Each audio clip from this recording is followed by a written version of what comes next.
Let's get separated and I'll scream, and you'll be there. Close your eyes, slide the cotton off of your shoulder and feel the shine. I'm hooked, so toss me over and cast a line. I'll throw a party and greet my undersea friends. Right. Okay, I am back. There was a slight technical issue with the last stream, and so I've implemented a thing to prevent that from happening again. As in, I'll just leave it on the game capture screen and pop up this text next time I have to leave in the middle. That way, if I forget to take it down, the game will still be there. Also, I'm restarting Chapter 5 or Episode 5 or whatever from the beginning. I didn't get that far anyway, it's fine. Just do it again. So now I need to launch the game.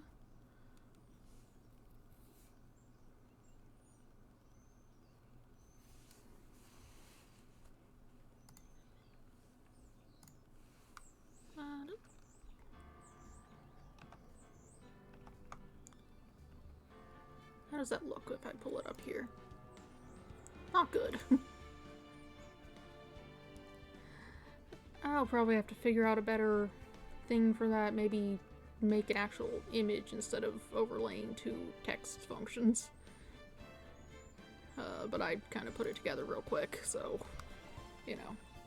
Next time, I should have a better looking one than that. But we're not continuing, because I checked the menu last time. If we hit new game, we go to this, we can just go right to that chapter. And then we'll have to reload all the text again, but it's fine.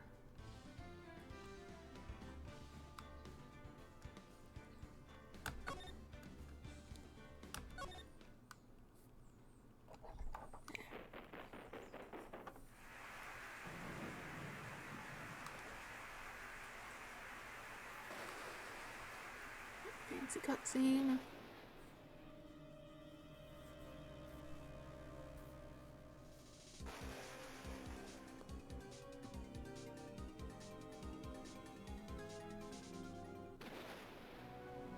This separation definitely seems like there were two of the generally the same events happening.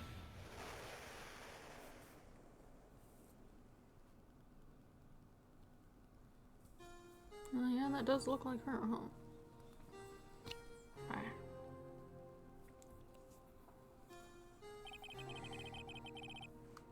Hold on a sec. I think chapstick helps me not have my mouth feel so weird when I try to talk a whole bunch. Probably should have done that first, oh well. It's been 2 months since Maya left the office. 2 months without a single trial. I've had offers, but none I took. That is, until the day that girl showed up. I never did figure out a decent voice for her last time. February 22nd, 10:02 a.m. Wright & Co. law offices. Why do I come here to the office every day? It's not like I want to work. There you are, finally. I never figured out something for her. Where have you been? I just feel like the one I'm doing is too close to Maya.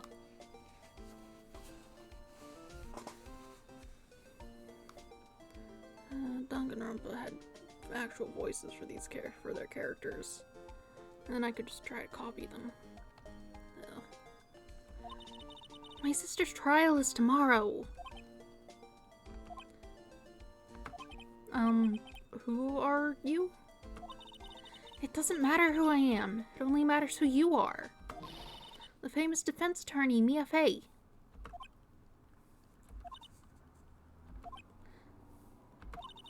Oh, you're not Mia Fey, are you? I'm sorry, but Miss Mia Fey no longer works here.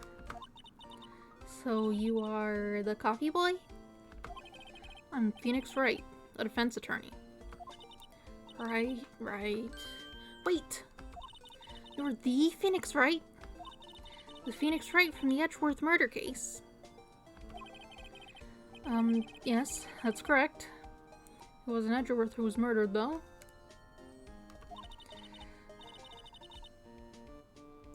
That's a relief, then. You're better than nobody. I'm sorry, I'm afraid I'm not taking cases right now. But you are Phoenix Wright, right? The undefeated defense attorney? The dog is in the room.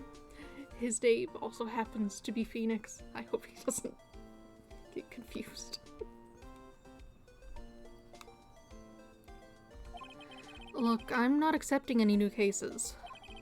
I'm sorry, but you'll have to try elsewhere. Please, I'm out of time.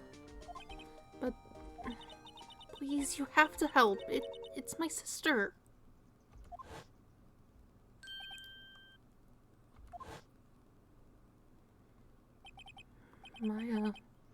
Could it be...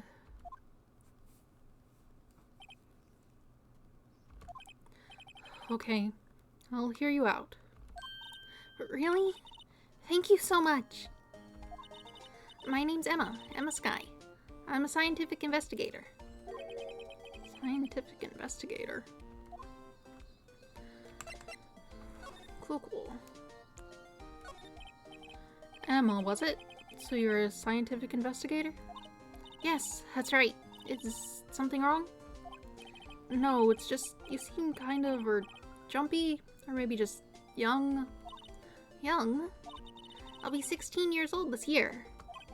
Oh, I see. Wait, only 16? I'm set to be formally assigned to forensics in 3 more years.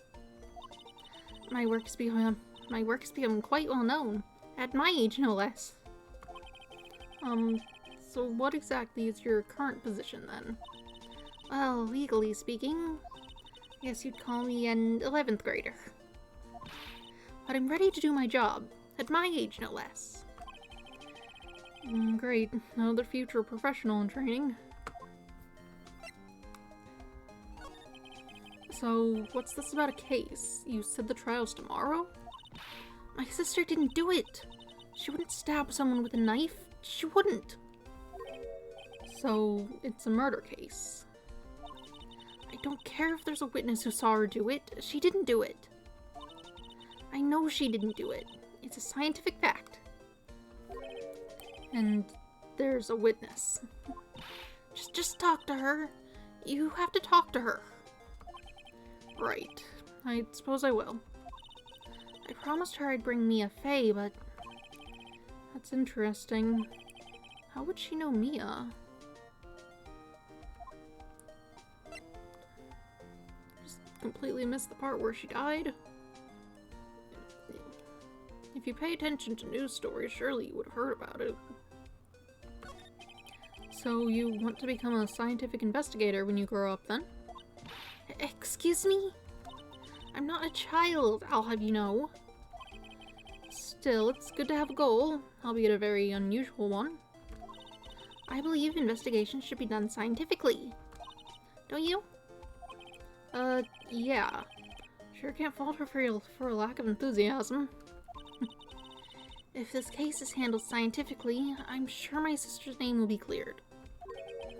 Your sister... I've been doing research, you know. I'm developing a new scientific method of case investigation. I'll show you when I'm done. I'm looking forward to it. Guess I should get down to the detention center and talk to her sister. I'll just go through all these in order. My sister asked for Mia specifically. This Mia Fey person was a few years below her in school. So they went to the same school, huh? She always told me to go to Mia if I ever needed a defense attorney. And, well, I need one. Incidentally, Mia is a woman. Now that you mention it, I guess it is more of a woman's name than a man's. Well, it's nice of you to help your sister out like this. You must be close. Well, actually, when she gets like she is now, I kind of hate her. Huh? But she's my only family. Your only family? What about your parents? They died in a car accident when I was little. Oh, I'm sorry. Let's see.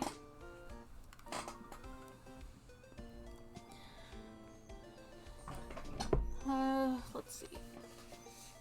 So since I'm replaying this, last time I made it up to, I finished investigating the car area, at least as much as I could, the garage, and had been about to head up to the office of someone or other, I think. Something like that. I should be able to get past that today, since half of that stream was taken up by, the end of chapter 4. Episode 4. Whatever. February 22nd, Detention Center, Visitor's Room. I wonder what's wrong with Emma. She got quiet all of a sudden as soon as we arrived. Guard, I thought I told you I didn't want visitors. Sorry, ma'am. It's just your sister. No excuses. Or did you not want a raise this year? Understood, ma'am. What was that all about? Hi, Lana. Funny. I seem to remember specifically telling you not to come here. Perhaps my memory is failing? Look, I didn't want to come here either, okay? But your trial's tomorrow and you still don't have a defense attorney. I'll be the one in court tomorrow. This has nothing to do with you, Emma. Isn't that right, Mr. Wright? Hey, how do you know me? Mia mentioned you. I'd heard quite a bit. Sorry, what exactly is it that you do? My name is Lana Sky. I'm chief prosecutor for this district. You're a prosecutor? I still don't get what that outfit is. Like, I don't think that's a prosecutor outfit. It looks more military. I don't know much about military outfits, though. Two sisters, one a lawyer. Could this be a coincidence? Emma, Lana. I mean, they're just like... Is something wrong, Mr. Wright? Alright. There's something you should know from the start. Which is... The suspect in this case has confessed to the crime. Huh? Wait, but the suspect is... Me. I did it. Well, Mr. Wright? You can really tell this was done later. These sprites are significantly more animated to precisely what's happening. Well, why don't you begin by telling me exactly what happened? The crime took place yesterday, February 21st at 5:15 p.m. That's quite specific. It was in the witness's deposition. A witness clearly saw me committing the crime. That was a bit of bad luck, wasn't it? The crime took place in the underground parking lot at the prosecutor's office. The body was found in the trunk of my subordinate's car. Prosecutor's office, huh? In your subordinate's car trunk. Classy. I was arrested on the spot. Caught red-handed, as it were. Oh, that's just great.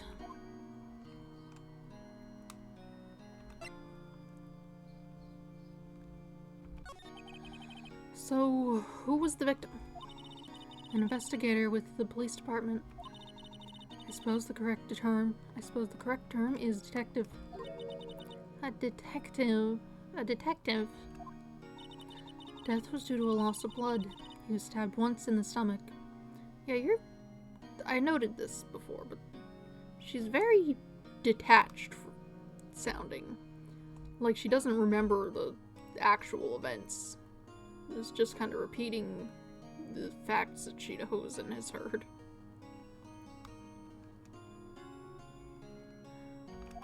By you? Death wasn't immediate, but the wound was fatal. I see. Allow me to repeat myself, Mr. Wright. The victim was a detective. You know what that means, don't you? Uh-oh. What? Mr. Wright, what does it mean? Well, it means the police department will consider it a matter of pride to have me found guilty. They will use any means at their disposal to do so.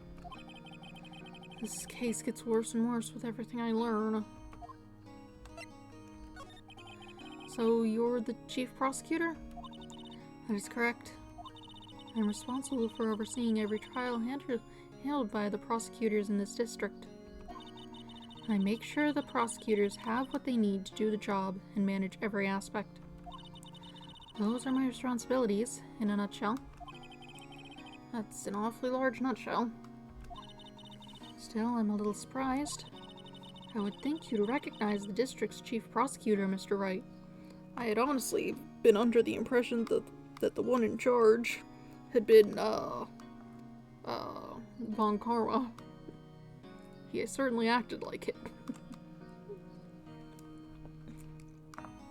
Hold on.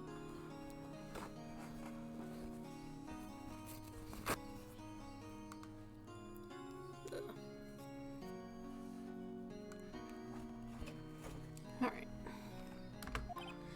Huh? In fact, it seems impossible you wouldn't. Lana? What happened to your hand? Oh, this... I cut myself by accident. When I stabbed him, that is. Huh? I'm not very good at being a criminal, I suppose. How am I supposed to defend this? Time to change the subject. Time to change the subject. Wait, she was in the class ahead of me, wasn't she? You were in school with Mia, correct? A few years above her? Emma told you that too, did she? Well, why not? I did drag him all the way from here from his office. Although it seems he has very little in common with Mia. Hey! It was in law school. I was in my 3rd year, and she was auditing the class. She was different from the other students. Different. She was strong. She'd do anything to become a defense attorney. Anything. That was probably why she was attracted to me. Excuse me? Intellectually attracted. Lana was top of her class in school. It was the best there was. Oh. I'm doing pretty good in school too, by the way. It sounds a bit different when Emma says it. Well, Mr. Wright? Excuse me? As you can plainly see, I am admitting my guilt. I think it's safe to say there's no way you can take this case. None. But Lana! Why? Why are you doing this to me? You never think of anyone but yourself. I know you didn't do it, Lana. I know. So how can you say you did? If I lose you, I'll be all alone.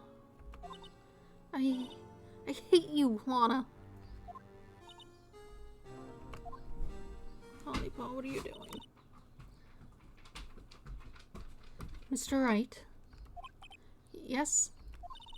I believe our discussion here is ended. The rest, I leave to you. You mean you're requesting my services as your defense? Don't lose any sleep over it. Your client has confessed after all. The case is over. Right. I'll do what I can to get to the bottom of this.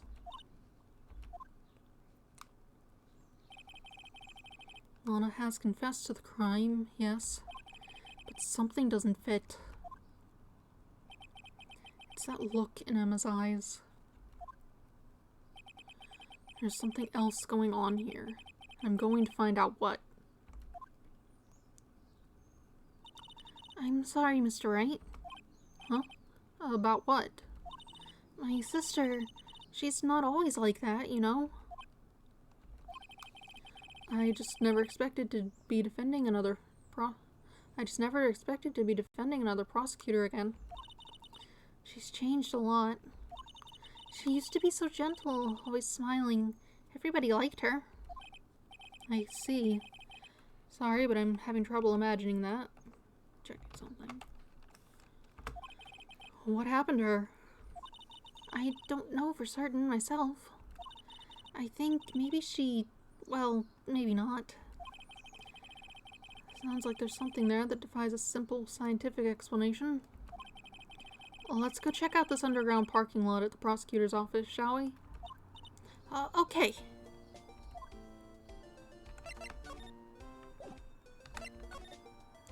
Cool.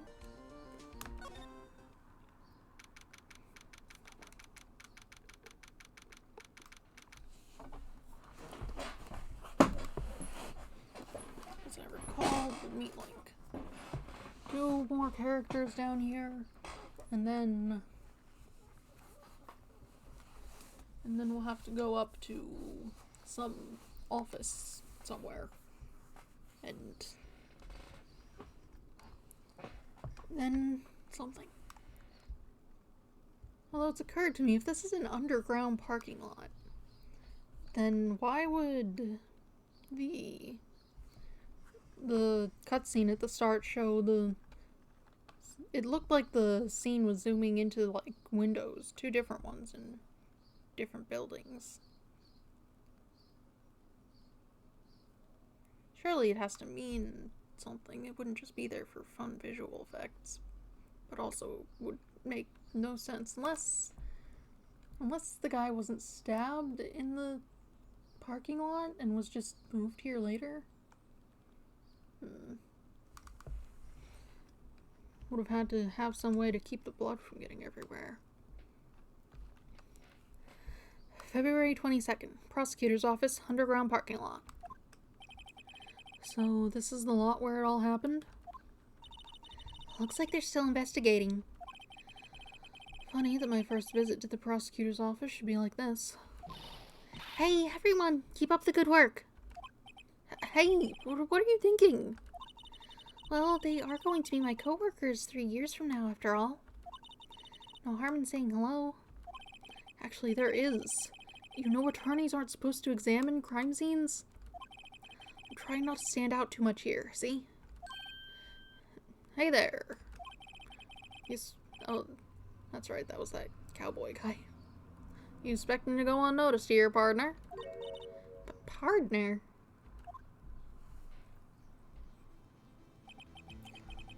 What do we have here?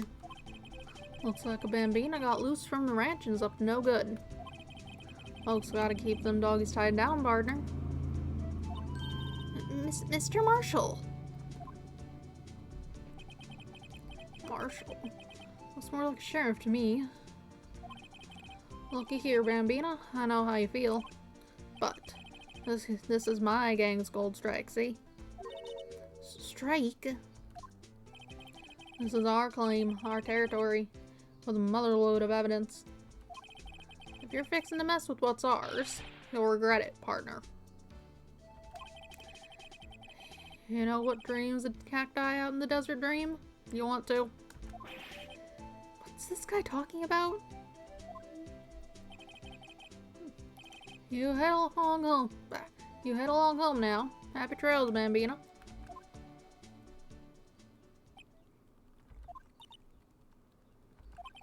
Was that a hombre, a friend of yours? Kind of, sort of. Yeah, he's a detective. Who thinks he's a sheriff from the Wild West, it seems.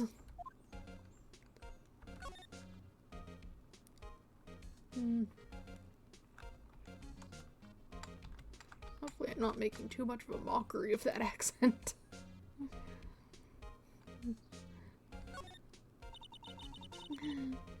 This is where the cars leave the lot. The arrow on the ground makes it look more like an entrance. What are you talking about? It's plainly an exit. Well, maybe it's both. Kind of a dual purpose. The theory of relativity. What? I've got to write this down. Hey, Mr. Wright. Maybe, you know, was Mr. Relativity German? Or was he British? Mr. Relativity? Are you sure that was his name? Einstein?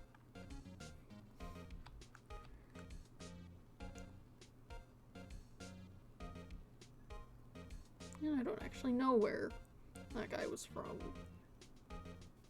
I don't think it was British, so it could have been Germany, but it could have been somewhere else.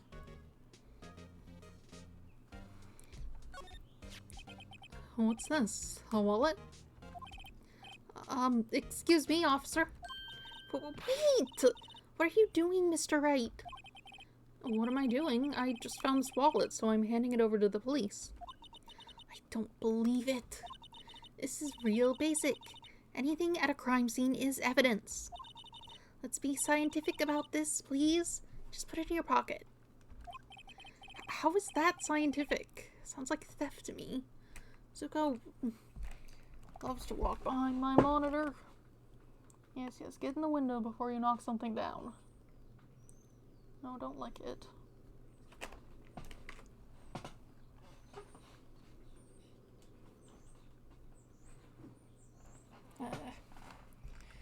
I've got like a window behind my desk, and the only way to access it is climbing over everything.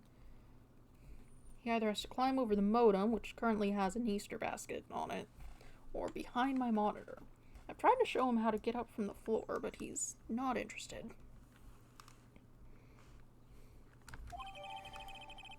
Wallet hastily stuffed into pocket.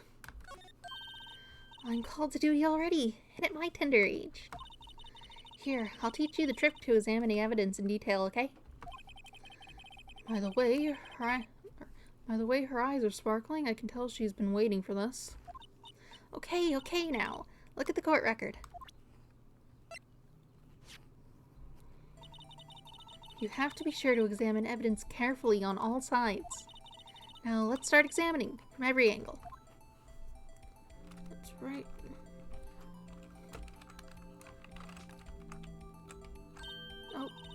Oh, look, I think there might be a clue here. You should check it out with a press of space.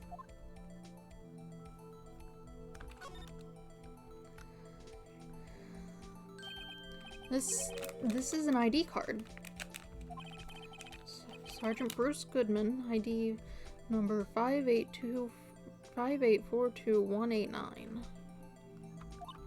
See? Well, isn't scientific investigation useful? I guess, though I don't see what science has to do with it.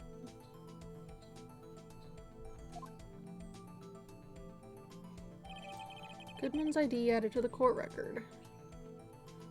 It's specifically noting the number. That's interesting. It'd be one thing if it were just read out as the text, but it's in the evidence description. Must be for something. Let's be sure to examine every piece of evidence we find. I guess I've got to be on my toes from now on. Okay, so we just got rid of the wallet. Let's set it back down, maybe? Door. Look! A door! This must mean something. I'm not sure that doors mean anything. No, it won't open. A mysterious lock. I fail to see what's mysterious about it. Mr. Wright, you need to learn to enjoy life more. Let's finish our investigation first, shall we? It is weird that it's locked. It appears to be an exit.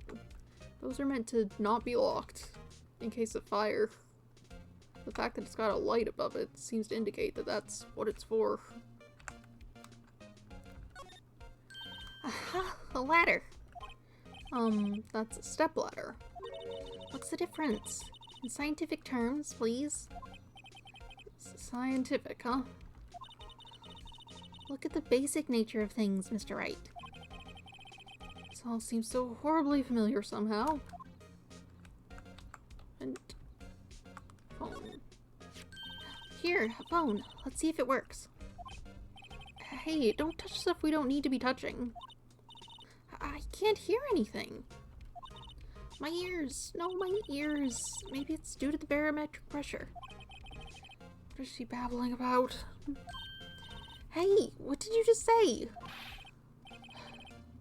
See, you can hear just fine. The phone's broken. Alright. This wall is in our way. It's got a faucet for water. Wait, I know. This wall is merely a facade hiding the truth. This is no wall, but a water tank. I fail to see how it makes any difference either way. She's a little bit annoying.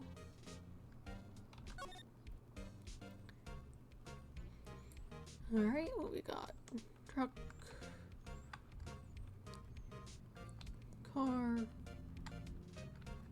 Just kind of spilling out. The tape is on top of the poles here. Are the poles here from the start, or are they part of the police tape stuff?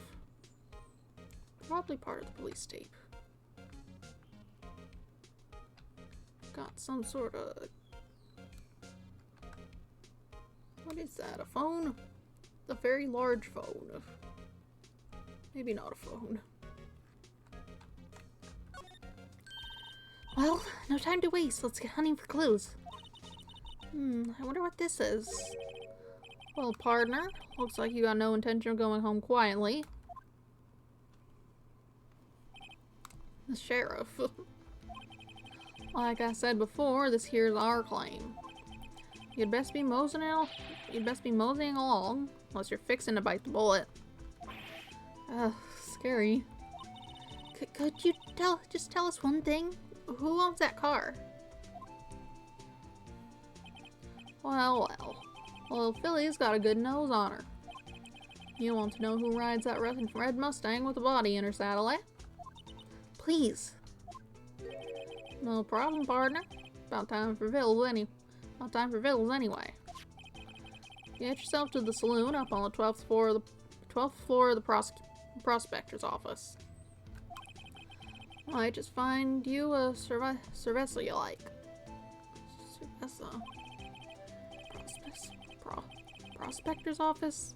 Where does this guy think he is? And when, for that matter?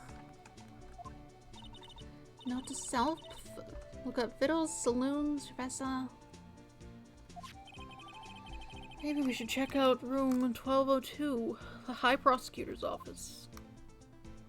Cool. In any case, stay away from the car. You can look around here all you like. Just keep your paws off our claim. Right, great. Right, maybe there's some clues around here, Mr. Wright. Let's check it out. Excuse me. Are you two all set? Us? I'm sorry, there's, you. What's this? She couldn't be... You're selling lunches here? This is a crime scene. Hello, half and half, was it? Oh, thanks. And you, sir? Yes? Some crunchy goodness coming at you. Thanks. Interesting way of doing business. This area is off limits to anyone without clearance. especially passers-by. Or are you officers? No, but you don't exactly look like the type to have clearance. Well, that's hardly a way to greet someone. Even if my days as the cough-up queen are over. Cough up, huh? You know, I'm feeling kind of full. Maybe I'll pass on lunch. I'm quite connected to this case, you see. The images are burned into my eyes, you might say. Yes, all the sordid secrets. Secrets? Dear me, you are a slow one, aren't you? I'm referring to the murder, the stabbing of that detective. What? A witness clearly saw me committing the crime. You mean you're the witness my sister was talking about? Please, cough up, Queen. Tell us what happened. My name is Angel Star. Don't you go forgetting it. Or, before you know it, I'll have you whimpering at my heels. Yes, ma'am. Yipes, she means it.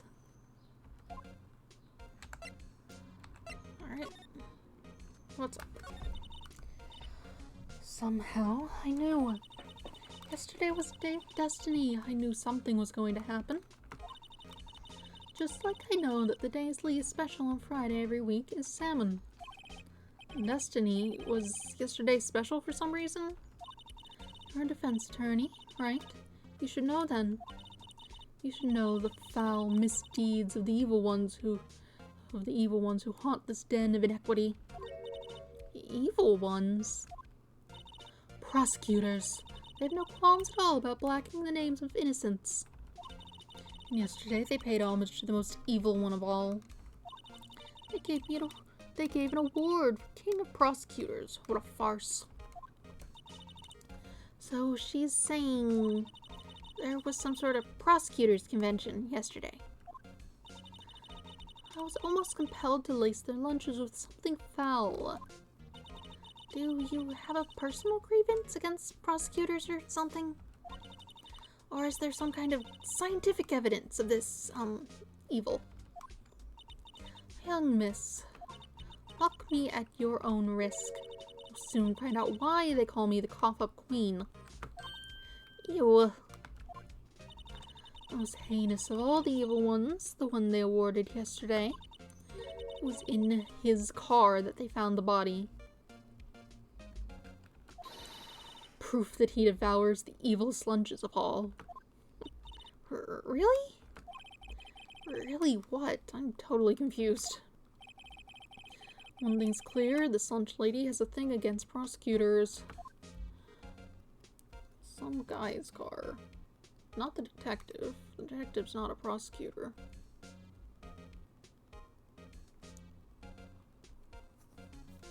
I suppose we'll have to talk to whoever that was.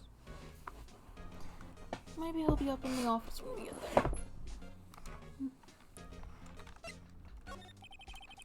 So what exactly was it that you witnessed, Miss Star? It was a fascinating spectacle, to be sure. I now feel I know what they say when they talk about a woman's wrath. To seal on a sky wield that knife so. Her knife flashed in anger, bringing him to a sad end. It was truly a sight to see. You mean you saw the very moment of the crime? The sound of his silvery ties to this world being cruelly cut still rings in my ears. And the rhythmic beat of Lana Sky's knife. Wait a second, you know Lana Sky? Of course. It's quite a feat, becoming chief prosecutor. How many lunchboxes of sin did she pack to make that journey, I wonder? She always travels light. Now, why would this pretty lunch lady know the chief prosecutor's name?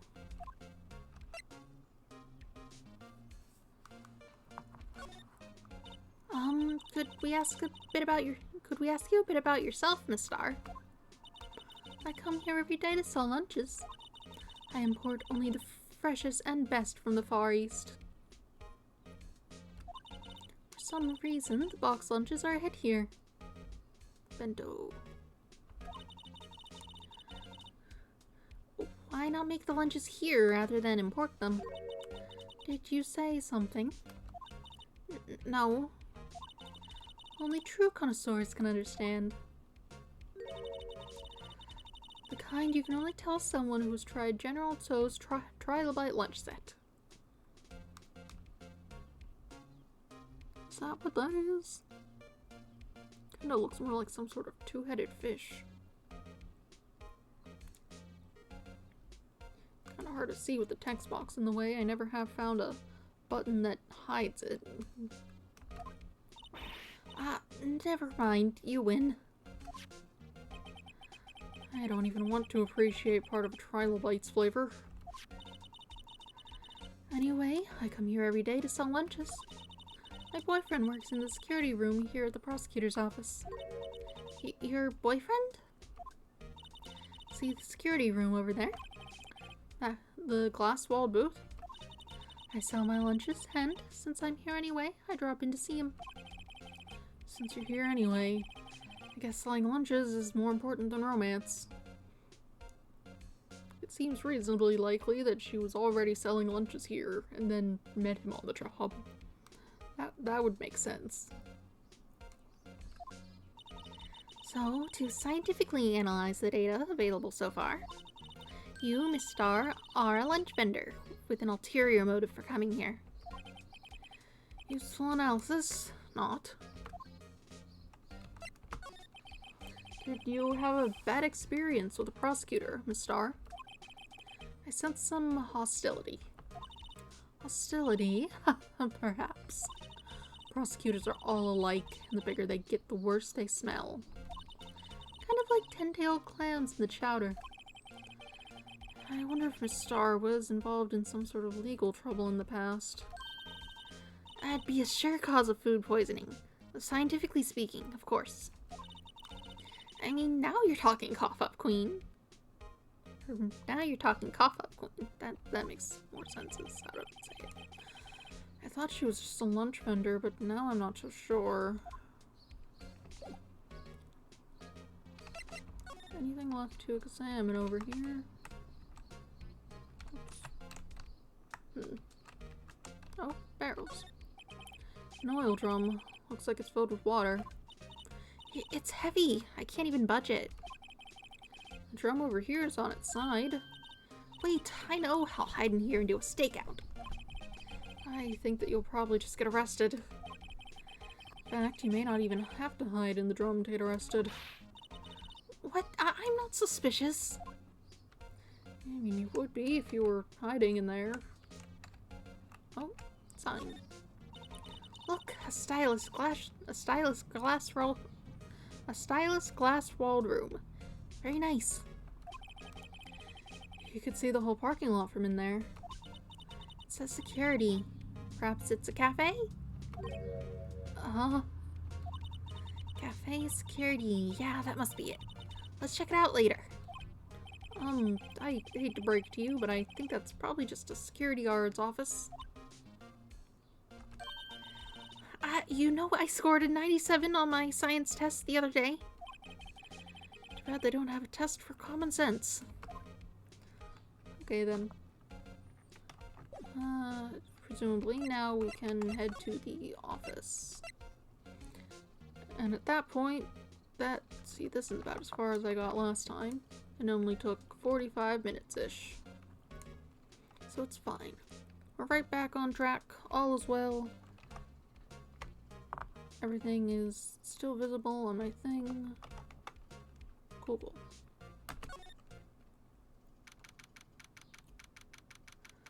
February 22nd, High Prosecutor's Office, room 1202. This, is that Edgeworth's coat?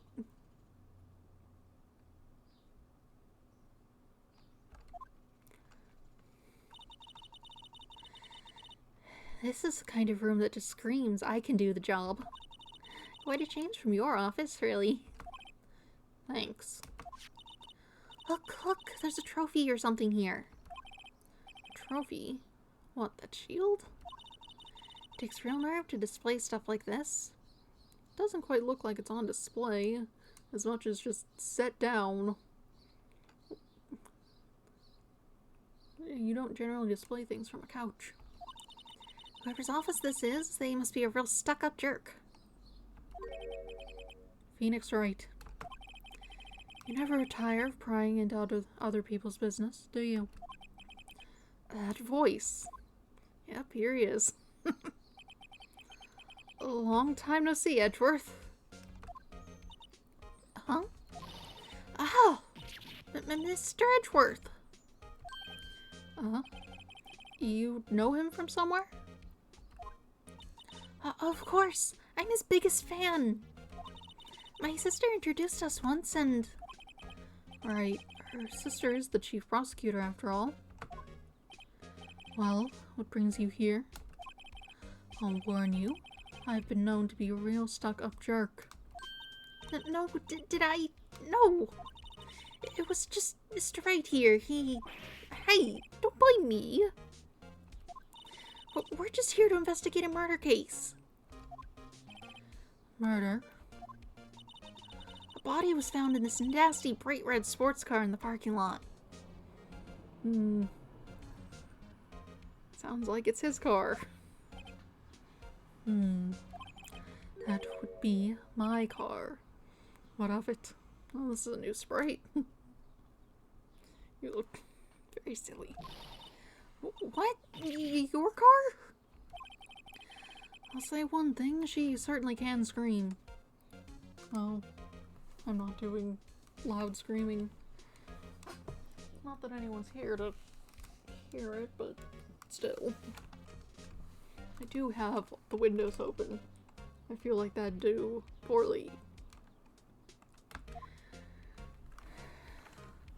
We're going to look at your room before we talk to you. Here's a chair. A work desk. It's quite tidy, as one might expect. What a nice desk. Easy to use and easy on the eyes. It's polished so well that I can see my own reflection. Strange. Why did I just picture Detective Gumshoe? Maybe I'll take that name plaque as a souvenir. Don't. He'll sue you. You can't just take things. Here's the Steel Samurai. My. What an amazing bouquet. Just right for Edgeworth. Not what I was looking at. No kidding. Hey, there's a card on it. Back from the dead. Wendy. Wendy? I've heard that name somewhere before. And beside it, a giant steel samurai. Wow, I want one. Huh? There's something written on the bottom of his foot. Why'd you pick it up? Between a rock and a hard place. Wendy. Wendy? Is she Mr. Edgeworth's fiance? I don't think so. I forgot that was her name. Whoa! What a view! It must be nice to have an office on the 12th floor. I guess you would feel important. Incidentally, were you to jump out this window, the time until impact with the ground would be... Got it! Approximately 3.23 seconds. That's handy to know. Oh, cute! What a pretty tea set. I go more for the instant tea bags myself. Amazing! The drawer below it is filled with packets of tea leaves. I don't see a drawer. I see shelves. They're all sorted by place of origin and flavor. Look at this royal blend. What an exquisitely splendid concoction. There is such a thing as taking a hobby too far.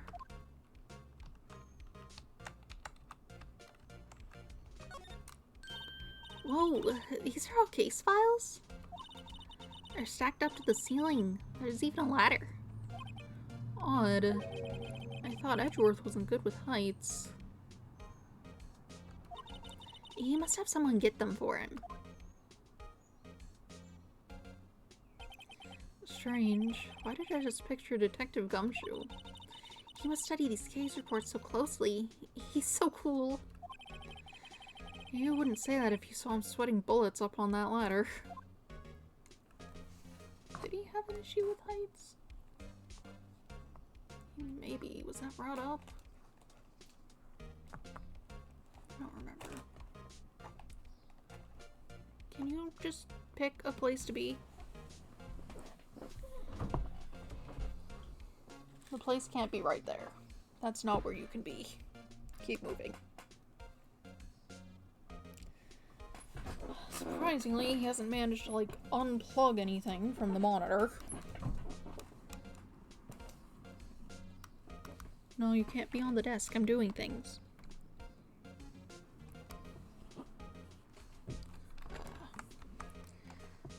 Let's see. How about this chess set?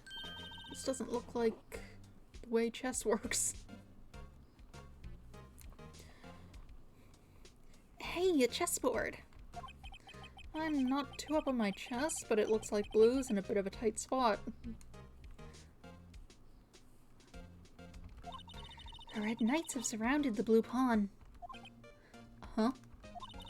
Those horses are mounted knights. Their swords have really sharp edges. And check out that poor pawn. His head's kind of spiky. Kind of reminds me of you. Mr. Edgeworth must be an avid chess player. What's wrong, Mr. Wright? Edges surrounding a pawn with spiky hair. Nah, it's nothing. Yeah, that's not how chess works. You need a king somewhere.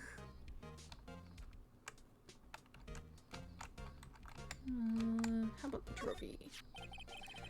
I've been wondering, what the heck is this thing?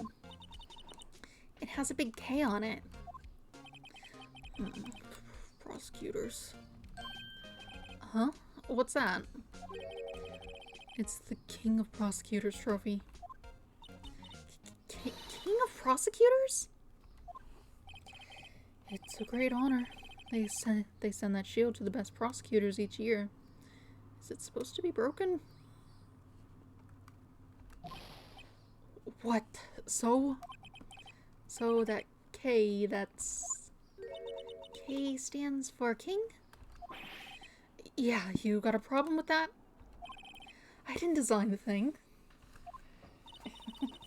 King of Prosecutors. More like employee, kind of like Employee of the Month, only better.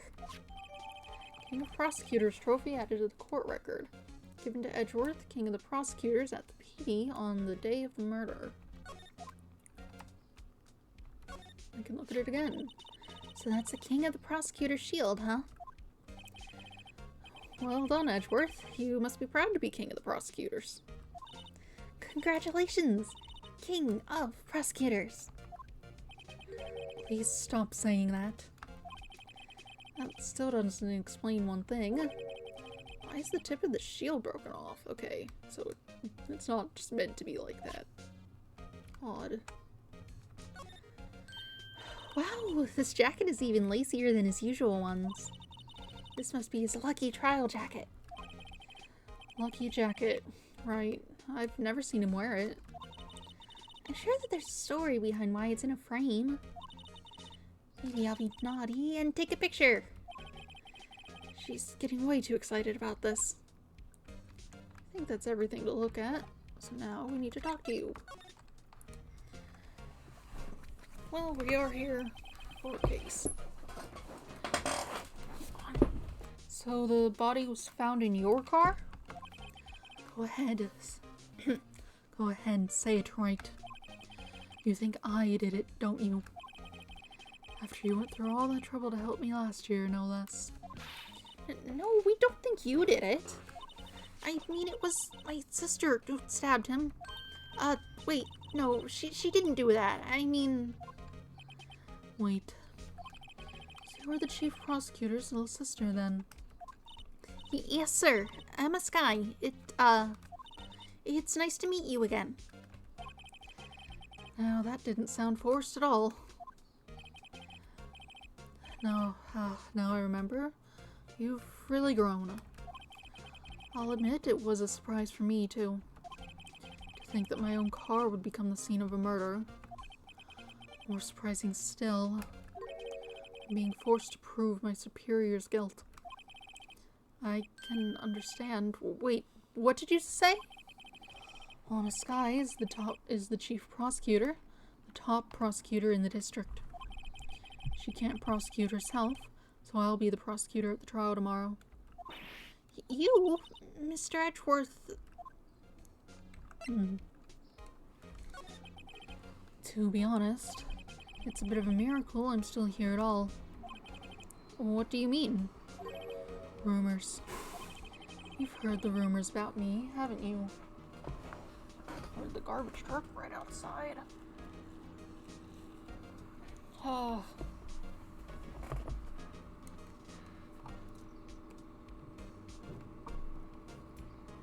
The window here is right by an alley, and everyone in the alley's got their garbage cans there, so the garbage trucks come through and pick things up, but they're always so very, very loud.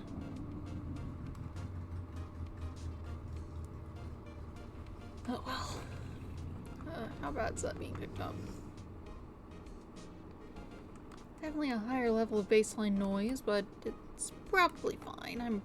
It's probably... Oh, that's not what I need. You've heard the rumors about me, haven't you? Miles Edgeworth. It's hard to remember a time when there weren't rumors about the guy. Oh, jeez. Why are you so loud? What are you doing?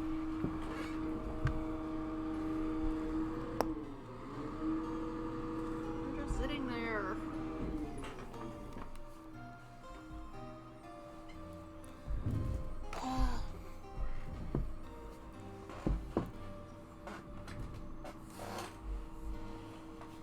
It's hard to remember a time when there weren't rumors about this guy.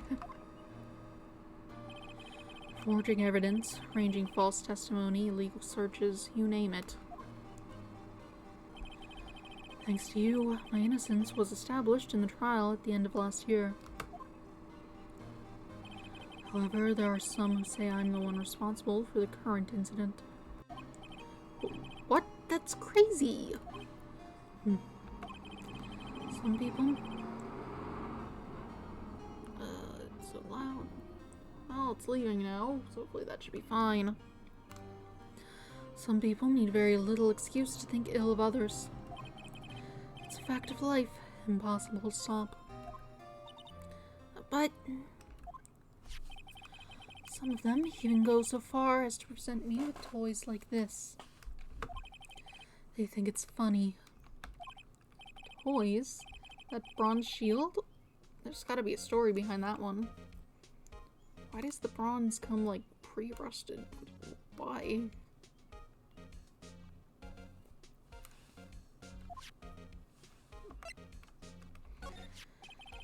Chief Prosecutor Skye?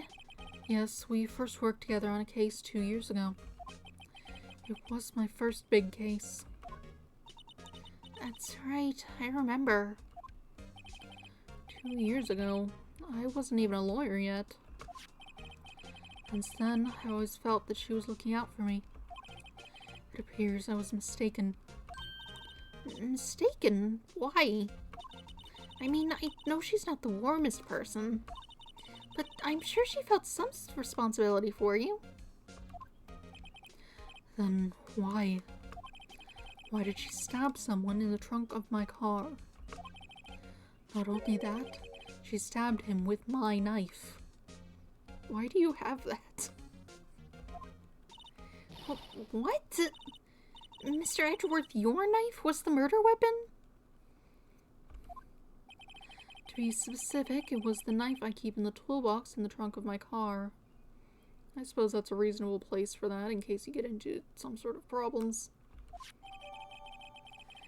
Edgeworth's knife added to the court record. The murder weapon, usually in Edgeworth's toolbox, traces of the victim's blood, no prints.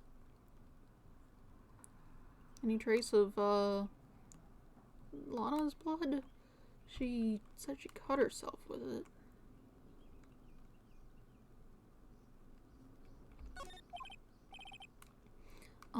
Edgeworth? What? Are you sure you didn't do it?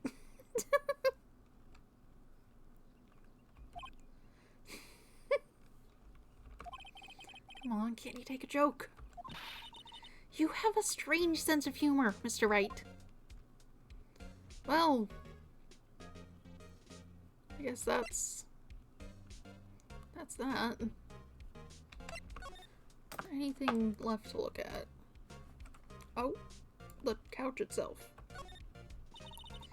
Mr. Edgeworth has such a comfy sofa. Sofas like this make me want to curl up and take a nap. Like that? Looks like the arms of it are way too hard to sit your head on. I bet he pores over his case files here until the wee hours of the morning. Then he takes off his jacket, rolls up his sleeves, and goes to sleep using his arms as a pillow. I don't believe it. She's actually daydreaming about Edgeworth working. I bet in the morning he has sofa hair and little creases in his cheek from the seams. He's so cool. Sofa hair is cool. Okay.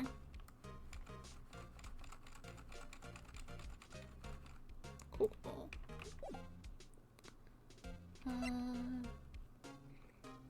Yeah, I suppose there's nothing else to do. We'll go back down here. Did that guy leave? No. Maybe we go back and talk? No.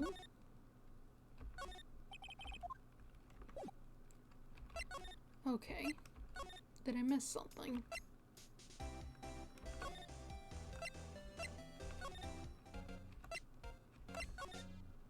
I did all that. You need to look at something. Oh, yeah, I found this. What do you think of it? Say, Edgeworth, I was wondering about this. Mr. Wright! Huh? What? Are you sure you should be showing that to Mr. Edgeworth? Oh, he'll take it for sure, won't he? Wish I could be on the same side as Mr. Edgeworth. But then my sister would be found guilty. If she sighs any deeper, I'm going to start getting depressed.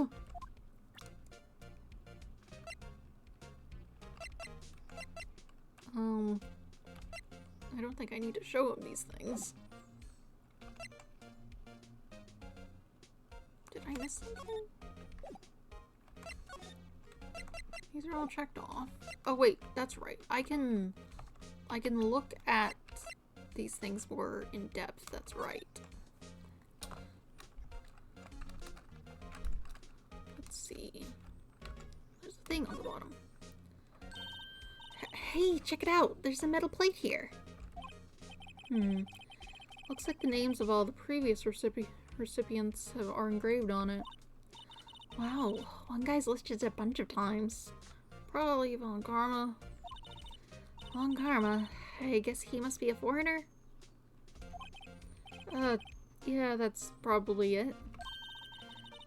Well, whatever. Well, wherever he's from, he must have been an amazing prosecutor. I'd like to meet this Mr. Von Karma sometime. He's in jail.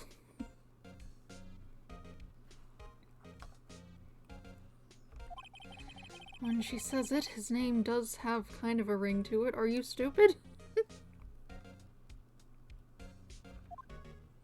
What are you talking about?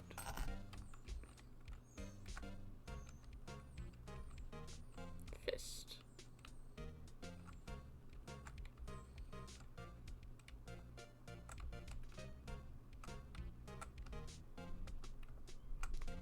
Oh, I've messed this up.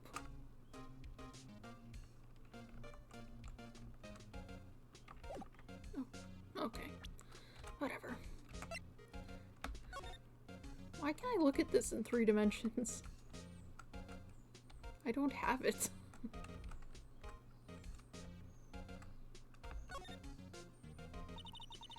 This must be the victim's blood, right? Either that or Edgeworth cut himself peeling an apple.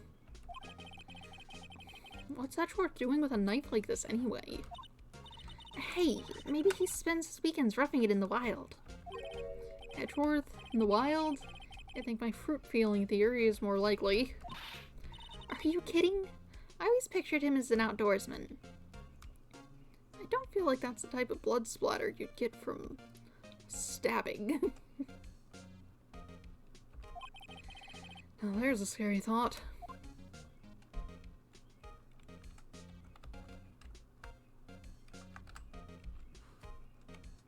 Oh, I can move this. That makes more sense. Right.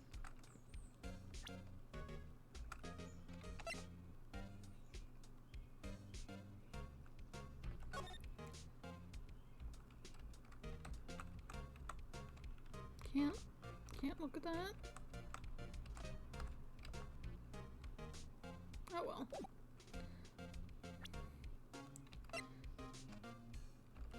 Oh yeah.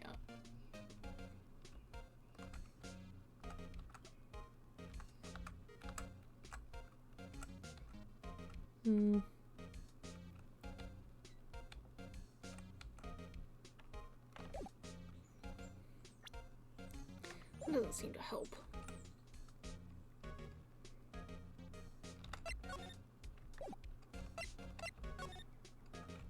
Did I miss something?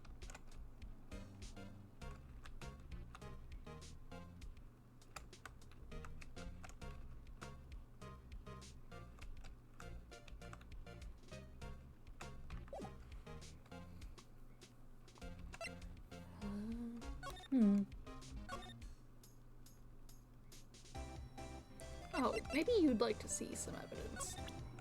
What do you think of this? Oops, no, that's the wrong button. Look at it. Could you take a look at this? You. Yes? You said you wanted some hot tea, right? No, but thanks. She didn't even look at me. You must have to brew the leaves a long time to get rich flavor like this. We pre-infuse the leaves with steam before brewing. I knew it, so that's the secret to their aroma. Exquisite. The only thing I'm smelling here is wasted time. You wanna look at a knife? I don't actually have it. No, you don't. That's nice. Do you know this guy? About this card. Okay. Lunchland vendors only accept cash, no cards. Especially not a card belonging to someone else. No, this isn't a credit card, it's an ID card. It belongs to a detective. And you're showing this to me, the lunch lady. Why? It's like showing a fine honeyed ham to a detective. Why do I always feel like I'm being mocked? I don't know, maybe if you knew who she was, who he was, who that guy is. Do you know I am a defense attorney?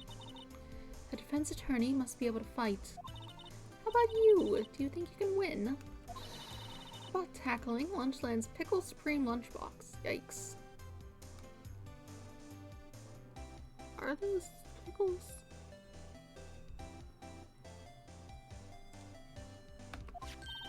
Wow, it's really crunchy. Gross. A box of pickles? Kind of a sad lunch if you ask me. It's also got rice. But pickles are unpleasant. Okay.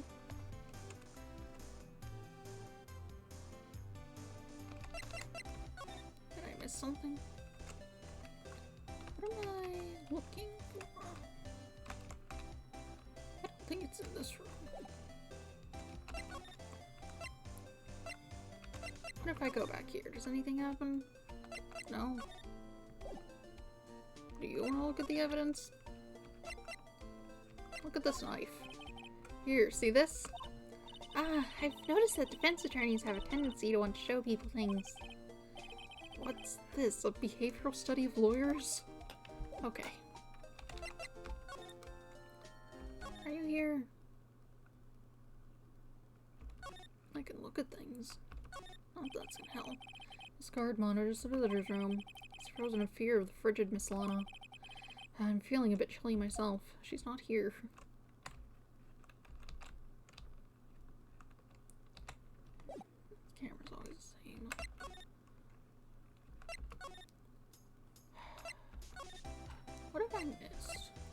It must be in here.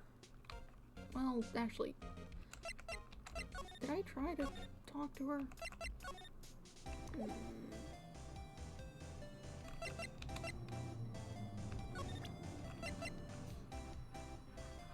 think I showed her everything, didn't I?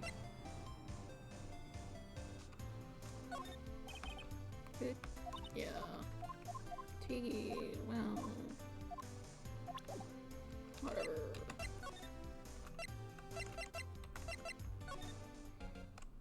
New plan. Edgeworth, look at this knife. It's against my policy to discuss evidence with the defense, especially with you. He doesn't like you much, does he, Mr. Wright? With Edgeworth, it's never personal. It's all about winning tomorrow. Look at my badge. I once dreamed of being a defense attorney a long time ago.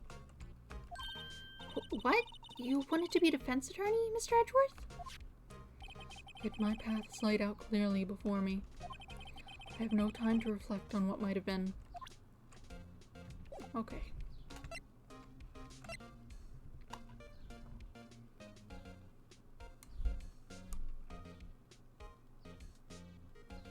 What am I missing here?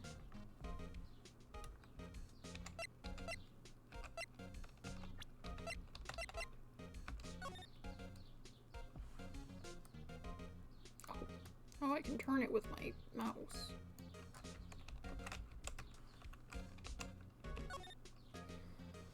Name and an ID number written here. Sergeant Bruce Goodman, ID number 5842189. I wonder why they only use numbers for IDs. What else would they use? Letters, silly. They're the reason we have a written language in the first place. True.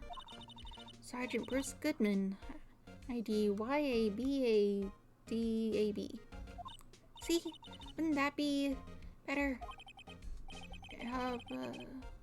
Well, it does have a certain ring to it. Exactly my point. Doesn't take much to amuse her.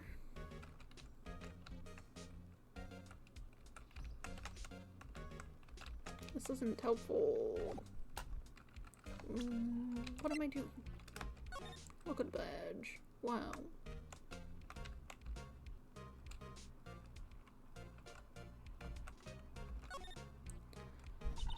So this is what the back of the badge looks like. And I always thought it had a safety pin. Each badge has a number carved onto it. That way you can tell which attorney it belongs to. You mean you couldn't lend your badge to anyone? No, I'd be found out right away. Well, that's no fun. Okay.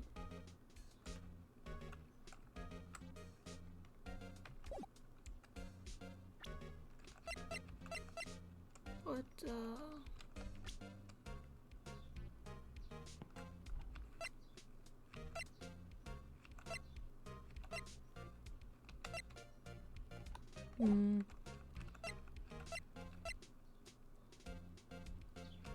What am I missing here?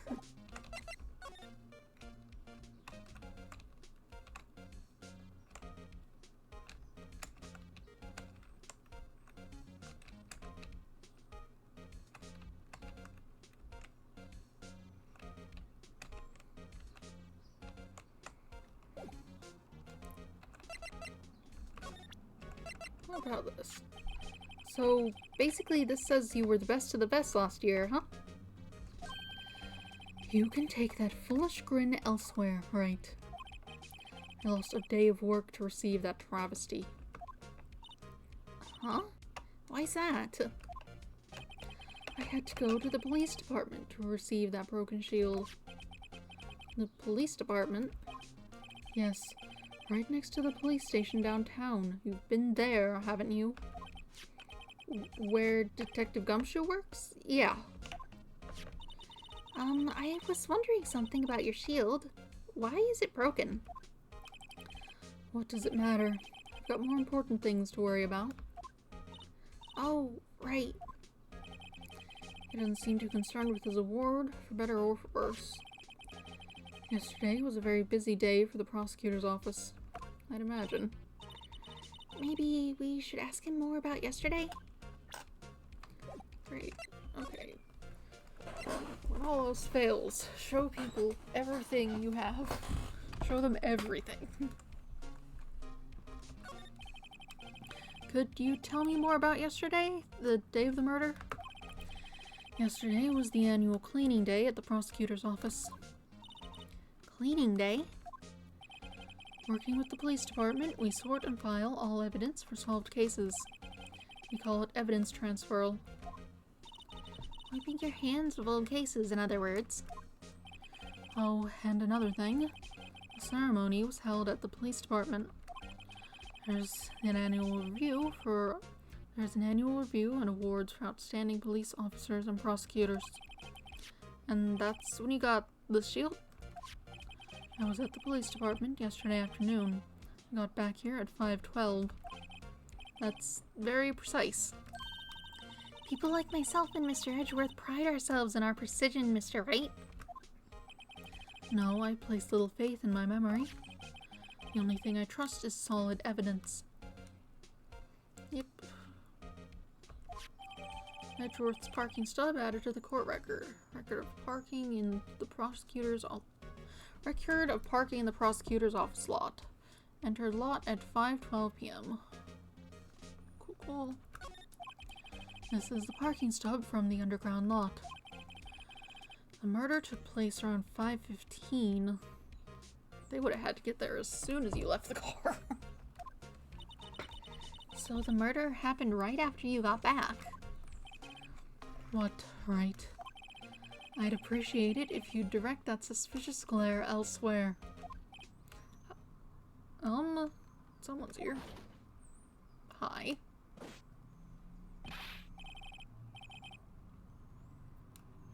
You're interesting looking.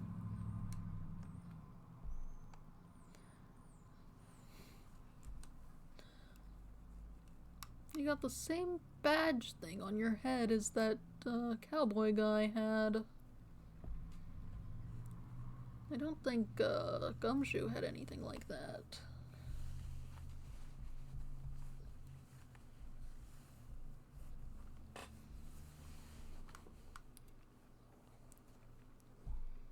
And a bandage hand. Interesting. Some kind of good luck charm on your stuff. A lot going on here. And what's a voice for you?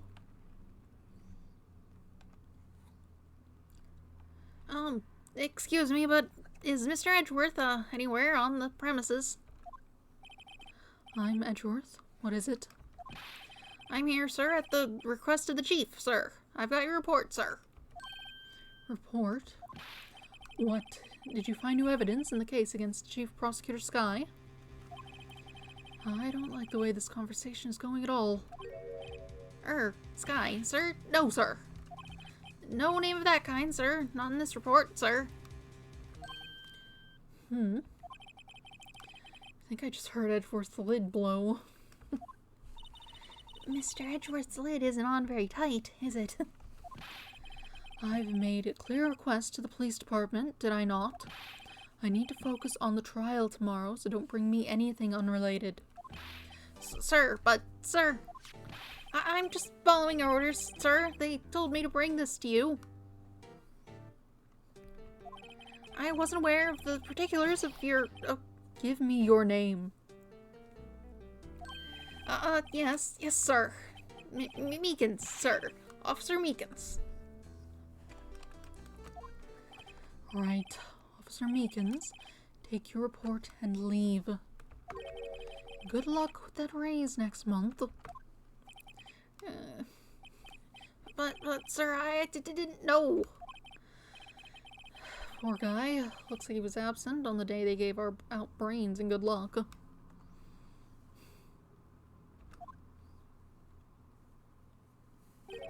Right. Yes, sir? Guy caught me off guard. As you can see, I'm busy. You may leave now. Let's do what he says, Mr. Wright. The victim was a detective from the same department as that patrolman just now. Go down to the police department. You can ask more there. Thanks. He seems to have finally calmed down, at least. Cool. Police department entrance. Well, looks like they got that little sonic gesture thing in a more official capacity.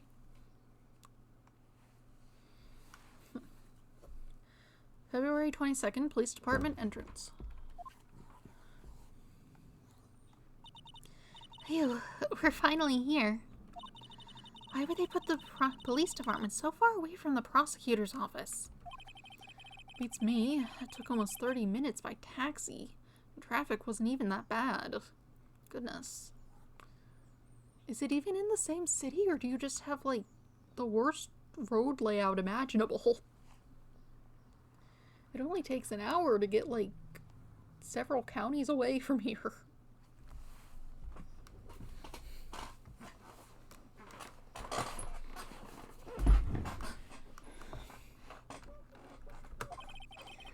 The police department, huh? I've only ever been to criminal affairs next door. Oh, hold on, what's that? Oh, it moves. Disturbing. Why does it undulate like that? Oh, wait, I know. This is the Blue Badger. They're trying to make him the police mascot. Wow, Mr. Wright, you sure know a lot about the police. Still, he does seem familiar somehow. He's on the, cover art. Maybe showed up in that initial cutscene? Vaguely, I think. Forget the Blue Badger. What's that next to him? Someone appears to be dancing with the Blue Badger. Oh, he noticed me. He sure is running over here fast. Hey, pal, what are you doing here? That's my line, Detective Gumshoe. I mean, it makes more sense for him to be here. He is a police officer. He works here.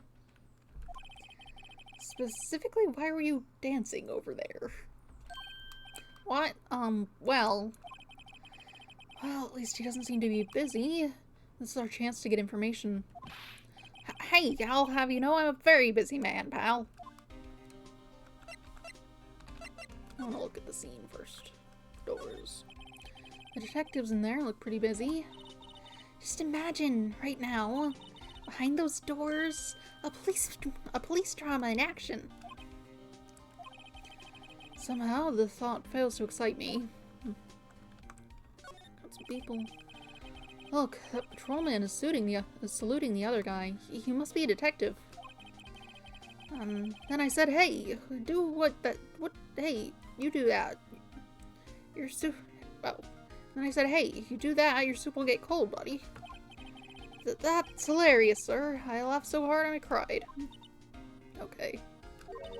I guess he wasn't saluting, he was wiping tears from his eyes. They make a good pair. Okay. Police car. Mr. Wright, do you know why police cars are painted black and white? No idea. Why? Well, I think they're designed after a panda. A panda? Not that I have scientific proof, it's just a theory. I'm sure you can, like, find information. It's... the facts of it are probably written down somewhere. Do you mind me asking how you came up with that theory?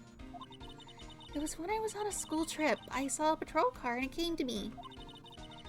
We had just been at the zoo, see? What about zebras? Or did they not have those at your school? Well, those are striped. Pandas are much more blocky.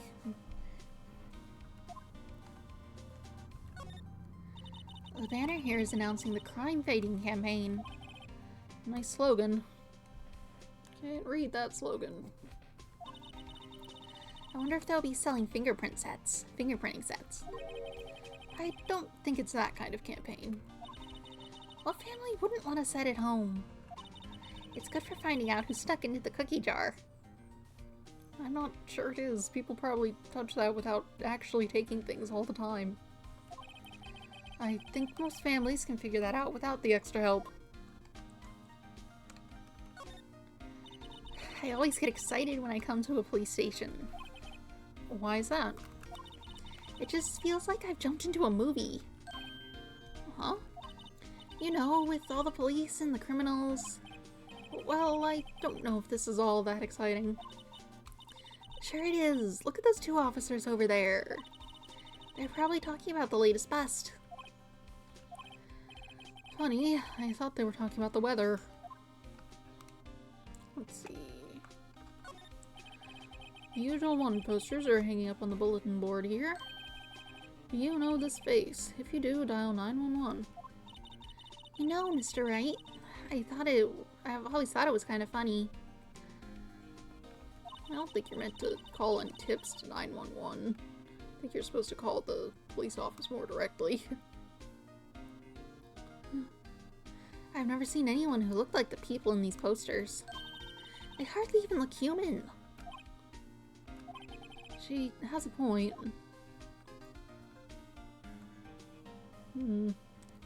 Maybe if they were drawn up from the statements people made, those,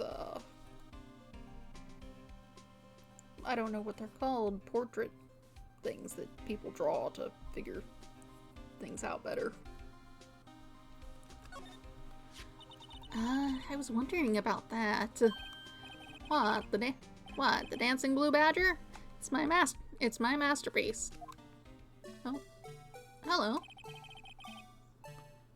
Grant 050. Neat that someone's here. You made this, Detective Gumshoe?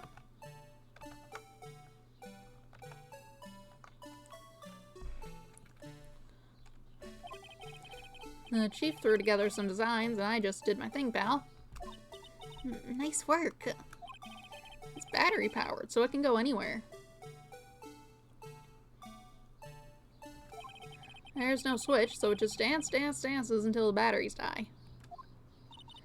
Poor Blue Badger, fated to dance till he drops. Blue Badger panel added to the court record. A work of art designed by the Chief of Detectives and created by Detective Gumshoe. Neat. Alright, let's talk to you, see what's up. I'll give you one word of advice, pal. How are you doing? Huh, I'm doing well. I had to start this chapter over from the beginning because I had some technical issues last time, but I'm past where I had gotten that time, so, you know, all new stuff. Having a good time with what I have to assume is a later addition to the story, just because it's using mechanics that absolutely weren't in the first 4 chapters.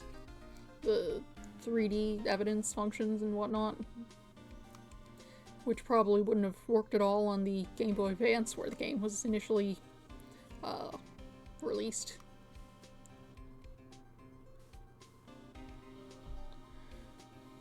Not even sure if it would have worked on the DS, although I suppose it has a better chance of doing so, since you could use the stylus to click on things and the D-pad to move it. Plus that could render 3D objects reasonably well, versus... I think the Game Boy Advance had like a couple things that used 3D, but not typically very extensively. I mean, even the Super Nintendo was able to render 3D objects, just, you know, not super well. That's what they did in Star Fox. Beside the point. Oh well. I'll give you one word of advice, pal. You'd better not agree to defend the suspect in this case. Why not? Huh? Well, it's just that the chief prosecutor has confessed to the crime. She says she summoned the detective to the prosecutor's office, and she killed him. Okay, proper confirmation this is the victim.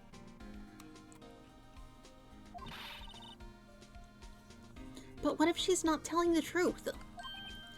Yes, well, no, come on, pal. There's plenty of evidence against her. But what if the evidence was faked? Hey, pal. Can I speak to you for a second? Me? Why is this little girl so peeved at me? She's a relative of the suspect. She's Lana Sky's sister. Whoa, the chief prosecutor's little sister? Just please investigate this case carefully, okay? Scientifically. Yes, sir. Oh, by the way, you might want to keep your voices down. You don't want to be overheard using words like faked. Huh? It's a sensitive issue with us these days.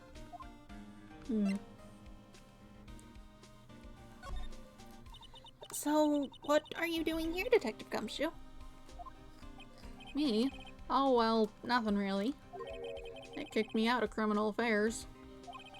Detective Gumshoe? What did you do this time? What do you mean this time? Then what happened? I know things are busy right now. Let's see. I mean, with my sister's case and all.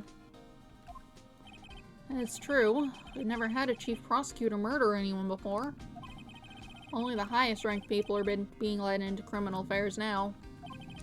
The lowest ranking guy in there is our chief of detectives. They're not letting any of us rank and file detectives in at all. None of you? I know this is important. This is an important trial, but isn't that a little odd? So anyway, I thought I'd spend the day getting the Badger dance down pat. Isn't there anything else you could be doing? The chief of police himself is directing this investigation, pal. And Officer Marshall was assigned to the underground parking lot. Officer Marshall. Now that I think about it, Emma did seem to know that Marshall guy. Patrolman in charge of crime scene. It's unheard of, pal. You want to look at things? Whoops, that's not what I meant.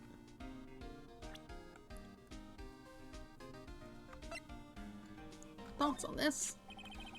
Detective Gumshoe, what can you tell me about this? Huh? Hey, pal, this is a detective's ID card. You can't just keep that, you have to turn it into the police. I mean, you are the police. It's people like you that got me into so much, that get me into so much trouble all the time. Meaning Detective Gumshoe must drop his card a lot. Let's see. Bruce Goodman. Sounds familiar. My mistake. But didn't you work together with him in criminal... Oh, now I remember. Bruce Goodman. He's the victim. Little, absent-minded, are we? That's what I thought. Can you tell us more, Detective Gumshoe? And that should... yeah. So, this ID card belonged to the victim? He was a detective, like myself. Detective Bruce Goodman. Don't you think it's strange? I mean, why would the victim's ID card be lying on the ground where we found it?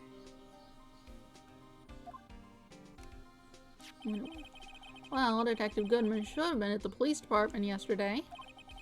There was an evidence transferal for a case he handled 2 years ago. Evidence transferal. Mr. Edgeworth mentioned that too.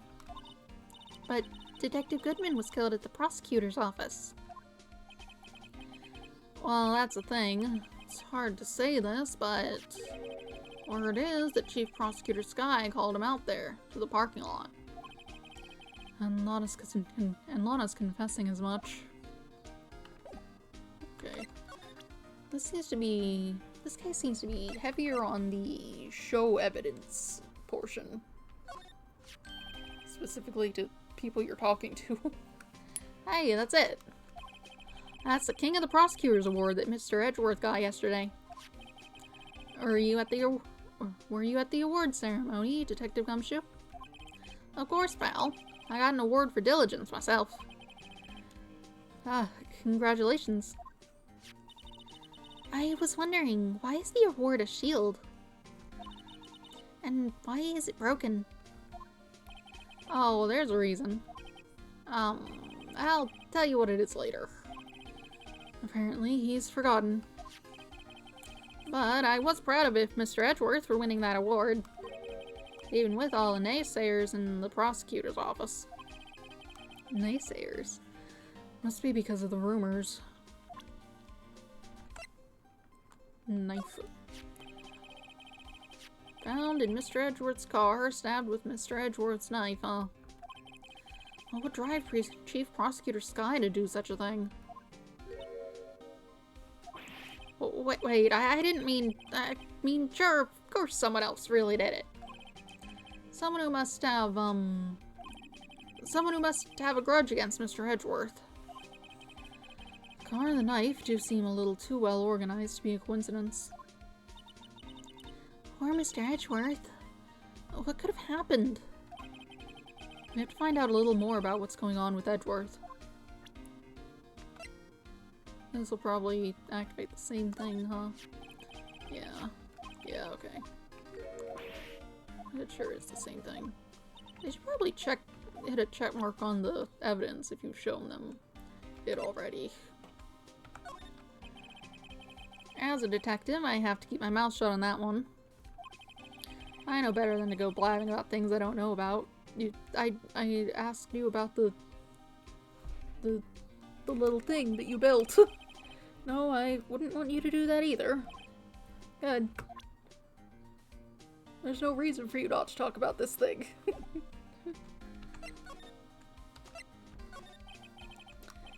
He's in a tough spot. Again. Again. I mean, yeah. You were there. Well, it all started with the murder of that defense attorney, Hammond. But Mr. Edgeworth was found innocent. Listen, pal. There have always been rumors about Mr. Edgeworth. Forging evidence, making deals with witnesses. I could speak.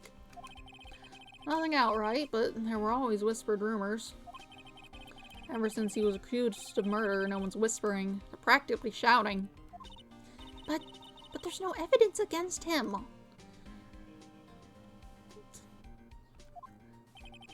Well, Mr. Edgeworth has always had unusually strong ties to the department's higher-ups. Oh, it's only natural that people would be suspicious. I had no idea he was under the gun. Anyway, this latest case has started a new rumor. People say the only reason he took this case is because he's aiming for the chief prosecutor's position himself. What? But I know the truth, pal. Nobody wants to be the one who has to prosecute the chief prosecutor. Mr. Edgeworth is biting the bullet on this one. He's doing this for all of us. And that's all I know about that. I'm not officially on the case, you know. Thank you. Why aren't you handling this case, Detective Gumshoe? We met the guy who is... what was his name? The guy in the parking lot. Oh, the guy who is. Not... And then just kind of... I see. That'd be Officer Marshall. He was appointed directly by the Chief of Police. Officer Marshall, is he some kind of Wild West sheriff or something? No, Jake Marshall's just a regular officer. From West LA. For a moment there, I wasn't sure. Gnats keep landing on my screen, why? It's not gnats multiple, it's one. Look, pal, let me try to make things a little easier for you. Show them this, and they'll let you examine the crime scene. Maybe. Oh, it's not crossed out on it. Detective Gumshoe's letter of introduction added to the court record. Received from Detective Gumshoe allows the bearer to investigate the crime scene. Neat. I'll be surprised if this gets us anywhere. Just ask like you're supposed to be there. No one will look at you twice, pal. Sure. Well, we have things we can look at in more depth. Like this thing. Miles Edgeworth, 712, or 1712. This is dated the day of the crime. The murder took place 3 minutes after Edgeworth parked his car. If only he was held up at a couple extra headlights, he wouldn't have been caught up in this whole affair. Unless someone was specifically targeting to frame it on him, in which case they'd wait till he got there. Perhaps. It just goes to show you never know what'll happen when you run a yellow light. That's nothing on the back. How about you? Okay, that's all I can do. What's crossed out here? Hey, look here. It looks like something's been crossed out. Does it say $20? Maybe it was a letter or something to Detective Gumshoe. Let's see. Annual bonus, $20. I think a couple zeros are missing. No, that sounds about right. At least in that detective's case. Maybe I should rethink my career as an investigator.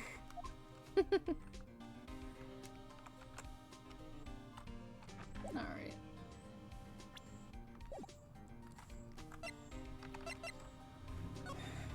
I guess we'll head back there and see if we can get in. February 22nd, Prosecutor's Office, underground parking lot. Looks like the investigation is still going. I have to be getting back to the shop. Probably the lady. Sorry, looks like I'll be stuck in the... Sorry, looks like I'll be stuck in this pit till the sun sleeps. I'll see you in my dreams tonight then, baby. Okay. Oh, still here? Are you two talking to each other? Hello? Why, the surprised looks. Didn't I mention? I've got a boyfriend in criminal affairs, too. What happened to the security guard? Okay. Hey, what's wrong, Bambina? You're looking like a doggy. That's a lost third. Okay. Jake Marshall. Strange guy to put in charge of a crime scene. Strange guy in general, I'd say. You want to talk? There's something I wanted to ask you. Scene of the crime. A cold grave for men who lost their dreams. And me, I watch over them as they sleep. Dreaming of the desert's harsh judgment. I can speak. He's asleep. Well, should we show this hopeless case something that catches interest? There's something I wanted to ask you. Oh, okay, I see. We have to show him the thing before he'll actually do something. Whatever. Look at this. Would you mind reading this for me? What's this? I warn you, fan letters to me go right in the spittoon. It's a letter of introduction from Detective Gumshoe. May we investigate? Gumshoe. Oh, that old cow dog. He holding a birthday party or something? Huh? Well, of course, it should say letter of introduction. It says invitation. I think he just miswrote it. Wait, why am I getting all defensive here? No worries. This proves it's from Detective Gumshoe. Better than a blood test. Guess I'd better let you in then. Thank you, Officer Marshall. Oh, that's right. He's a patrolman, not a detective. Which reminds me... Hey, wait a sec. Isn't a crime scene supposed to be handled by a detective or higher? Well, folks, The clues are calling. Welcome to our gold strike. Be like the seller. Strike it out for lands unknown. Don't do that one. Let's have a hootenanny. Note to self, police investigations are like settling land. Well, Mr. Wright, what do you say? I say I won't be needing this anymore. Detective Gumshoe's letter of introduction crumpled and discarded. Okay. Now will you talk to us?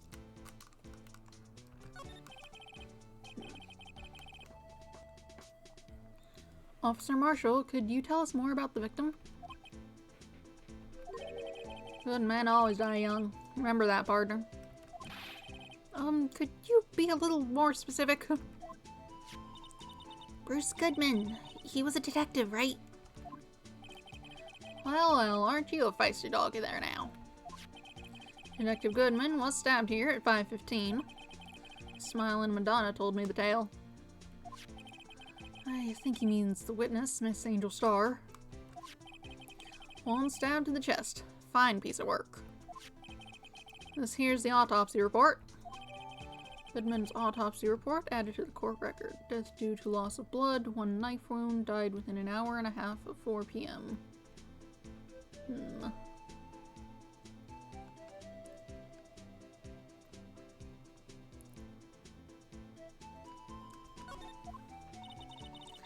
Was my sister involved with the victim in any way?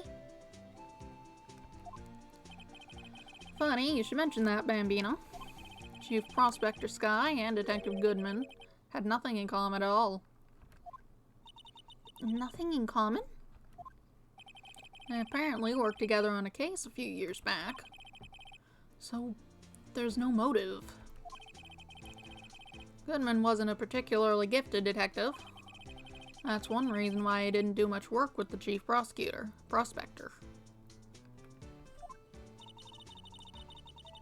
But my sister called the victim here on the day of the murder, right? Here to this parking lot? So it seems, like calling an unarmed man to a shootout at high noon. I don't mean any offense, but Officer Marshall, you're a patrolman, right? Not a detective. You call me out? They shoot you for that in Texas. Huh? I was one of them fancy-shoed detectives until 2 years ago, to tell you the truth. Oh, really? Now he tells me. But you're a patrolman now, so how can you be in charge of a crime scene? Nothing gets by you, does it, Bambina? So why are you in charge? No reason. We're just short on hands right now. I'm keeping an eye out in the meantime. You're either misinformed or lying. That's odd, though. Detective Gumshoe was saying he had nothing to do. Nothing important, at least. He's nothing but a sad old cowdog that can't find his tail. Maybe it's because he runs with that Edgeworth, eh? Edgeworth? That cowdog's been kicked out of this cattle run by order of the chief of police. Just so you don't realize it yet. Detective Gumshoe kicked out of the investigation?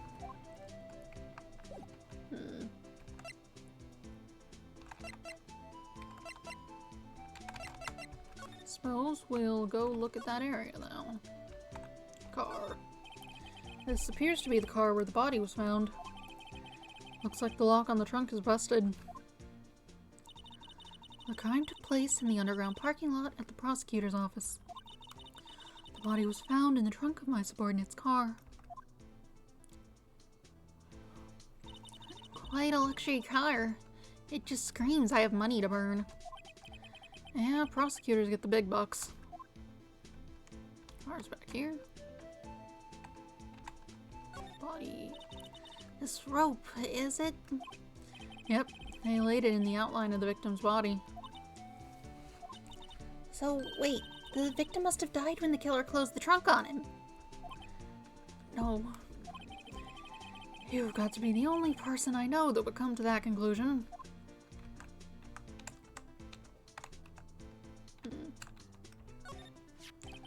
This looks like a cell phone. Scientific analysis would suggest that this belongs to the victim. That's not... I can't think of anyone else it could belong to. What's so scientific about that? Should we check it out? Might as well. Right, let's check it out. Oh, it's just moving it on its own. Okay, we got a strap. Man, what a boring strap. What's wrong with it? Everyone has different tastes, you know? Here, check out mine. It's a pink princess strap.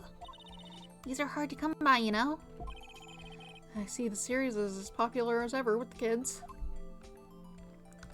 Let's see. Oh. Button. Oh. That must have been a lock. This phone's still on the redial screen. Redial? Mr. Wright, most phones keep a record of all the calls you've made and received. You just press the blue button to display the last number you called. Convenient, isn't it? I'm surprised you didn't know about it. Sorry to disappoint you, but even I know about things like redial. Oh, I'm sorry. It's just you never know with people from your generation. Whatever, let's check this phone out. Okay. I mean, let's see who they were dialing. Now to see who the owner... sorry. Now to see who the owner of this phone called last. Note to self, a defense attorney doesn't think first, he just pushes the button.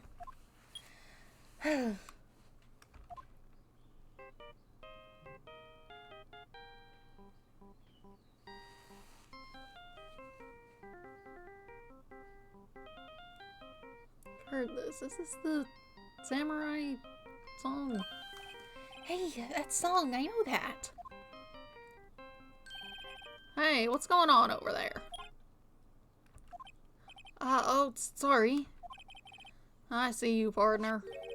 You pressed redial on that there phone, didn't you? Well, yeah. Whose phone is this, anyway? It was on the ground over there. Whose is it? That belongs to Chief Prospector Sky. What? It's my sister's. She apparently dropped it when she was taken into custody right after the crime. Look, the last call was made right when the murder occurred. Looks like she was fixing to call someone. Except she only spoke for a few seconds, according to this. Who did she call? No idea. Sorry, partner. Now I got a question for you, partner. I heard a phone ring just now. One of those newfangled ringtones. Oh, that... Oh.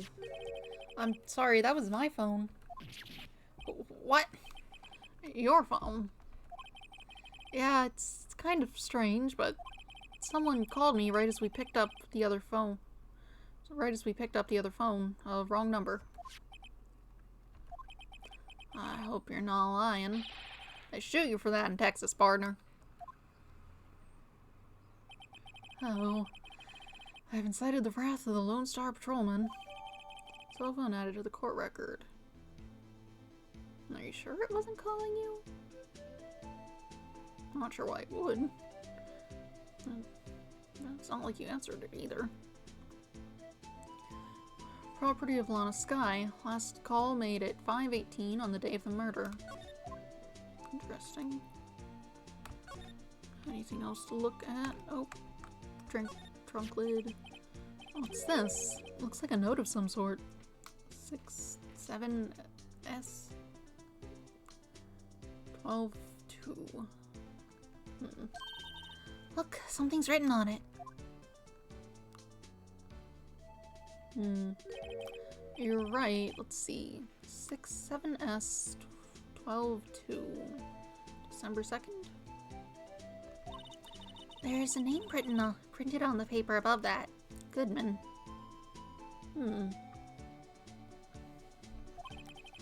Maybe it fell out of his pocket when he was killed. Well, so what does it mean, Mr. Wright? How am I supposed to know? Note to self, for detective reasoning, go to Edgeworth, not Wright. I'm sure Edgeworth wouldn't know what this means either. Goodman's note added to the court record. Cool. A block. This area is reserved for prosecutors.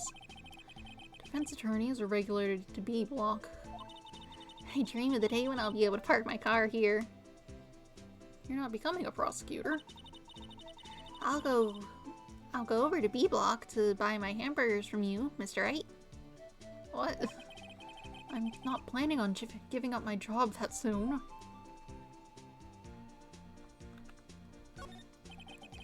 B block's through there. That's where visitors park. I can see the Lunchland car over there, far in the distance. Hey, you're right. I like the cute design on the door. I can see a cartoon cow munching down on a juicy-looking steak. Doesn't that strike you as a little creepy? Yeah. Just don't think too deeply about it and you'll be fine. Interesting.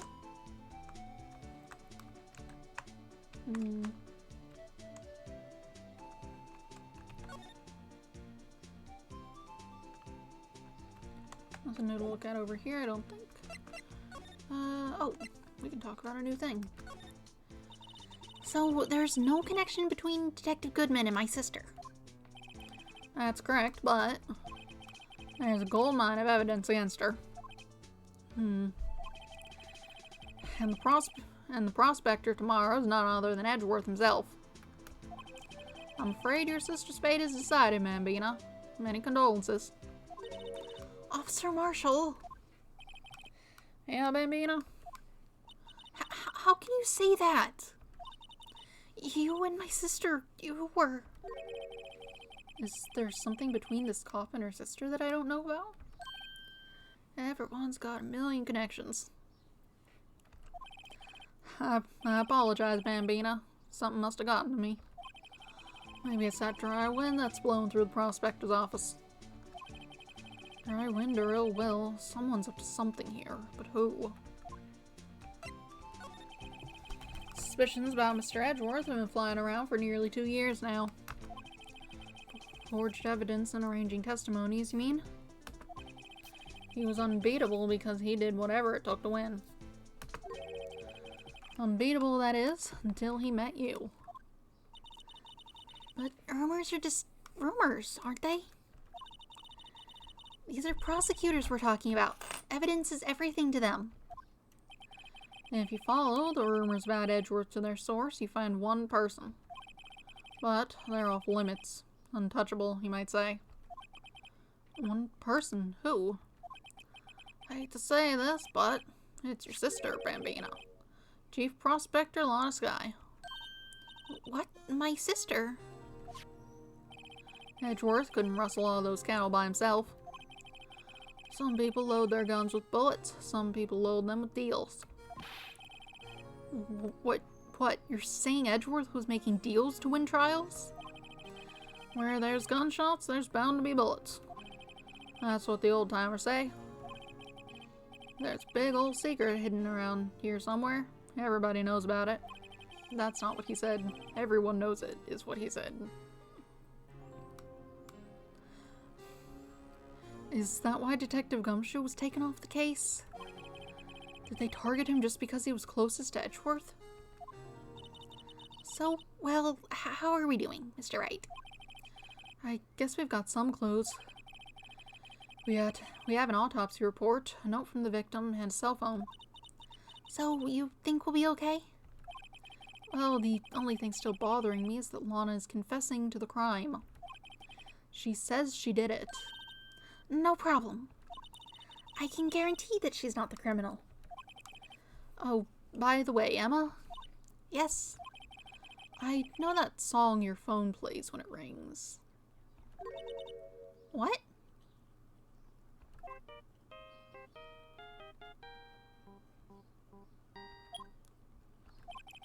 It's the Steel Samurai theme song, isn't it?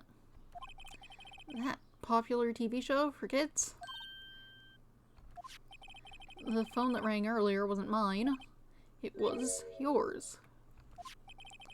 At 5:18, just after the murder took place, your sister called you, didn't she, Emma?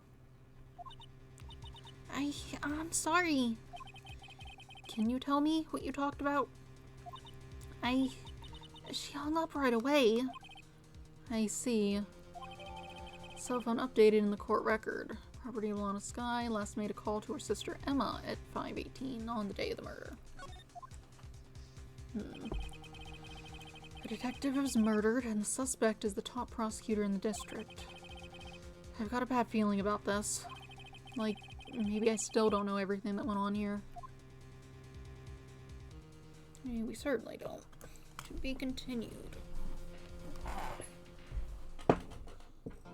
Saving content. Save progress, yes please.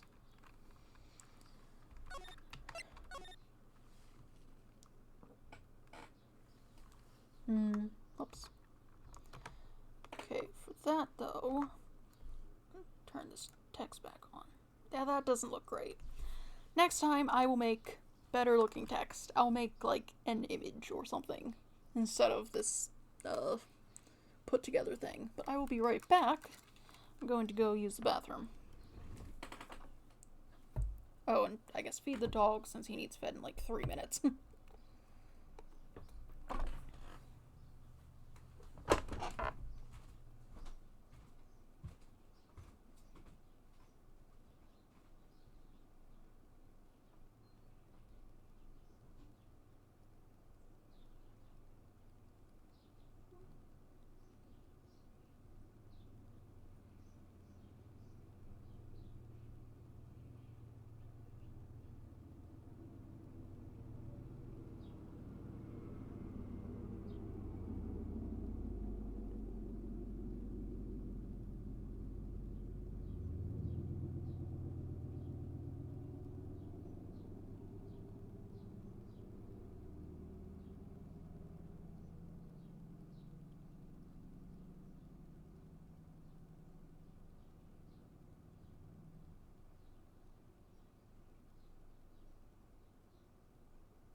cat food.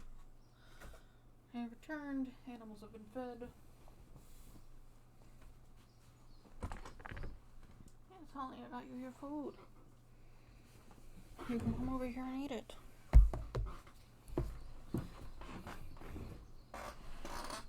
Oh, jeez. Shut this curtain. The sun comes right through that window at all times of day, because if it's not coming directly out of the sky, it's reflecting off the house across the alley.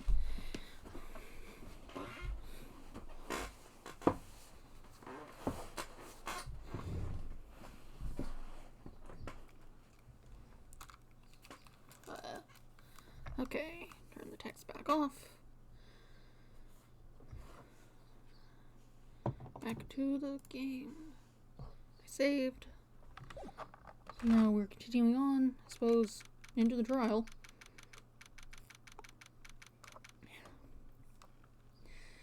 February 23rd, 9:34 a.m. District Court, Defendant Lobby Number 2.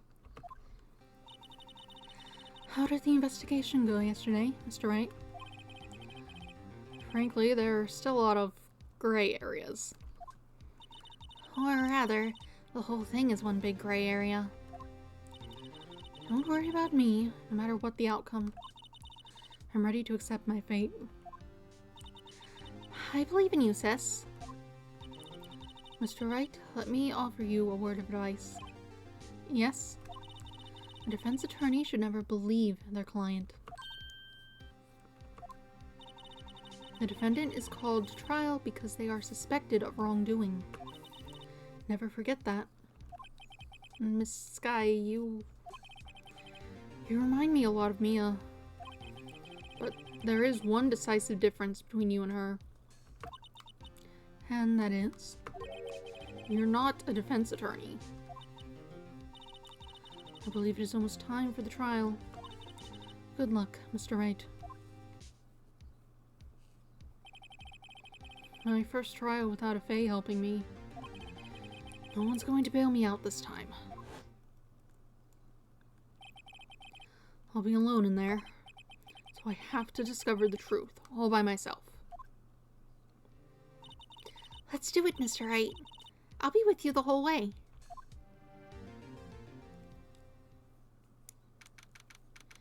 February 23rd, 10 a.m., District Court, Courtroom Number 9. They have quite a few of these, but the one judge is in all of them, apparently. Court is now in session for the trial of Miss Lana Sky. The defense is ready, Your Honor. The prosecution has been ready for a while, Your Honor. Edgeworth. It's been 2 months, but I haven't been in a courtroom since this trial.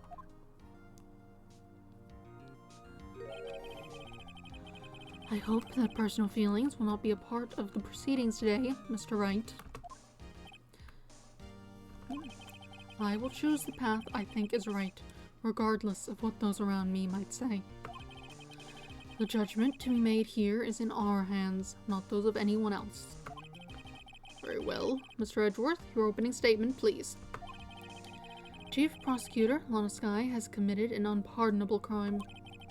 Not only this, but she was rash enough to commit it in the prosecutor's office slot. Wow, he's much more forceful in person. I suddenly feel like confessing to everything. However, she will now pay for her rashness with her life. There was a witness to her crime. A professional witness. Well then, call your first witness, Mr. Edgeworth. I can speak. Drink more water. The prosecution calls its first witness, Miss Angel Starr, to the stand. The cough-up queen? Haven't I seen you somewhere? You ordered the caviar lunch, right? Oh, caviar. I've never eaten caviar before. The judge is really wolfing it down. you, like, throw it?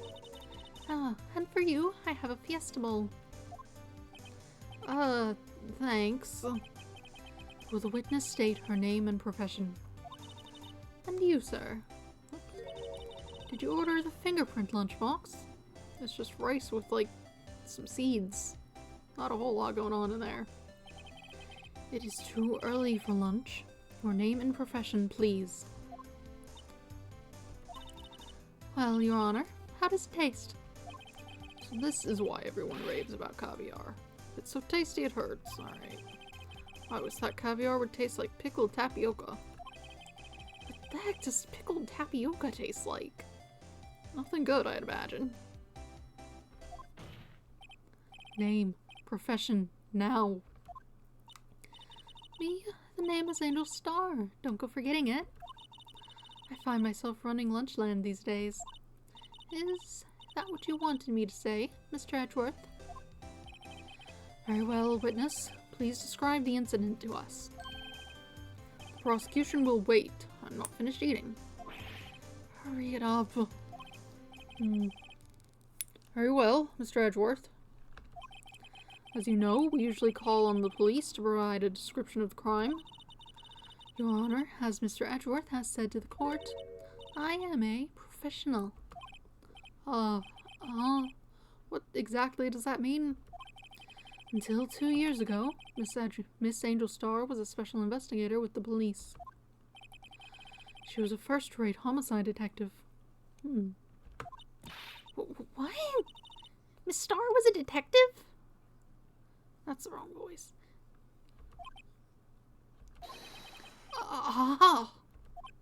I know who you are.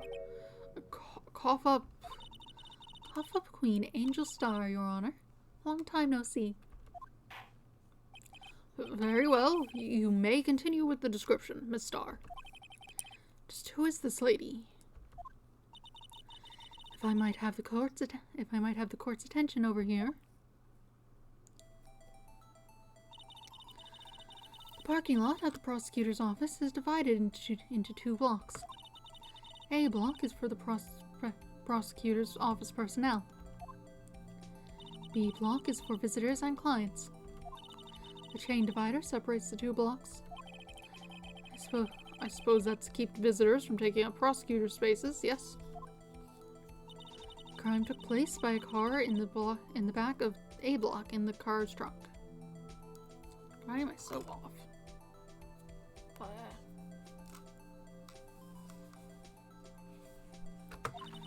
The killer stabbed the victim with this knife and went to drive the body out. Unfortunately for her, there was a witness and an arrest was made on the spot. And who was this valiant witness? Why, it was me, Your Honor. Parking lot floor plans added to the court record. Parking lot with Edgeworth's car.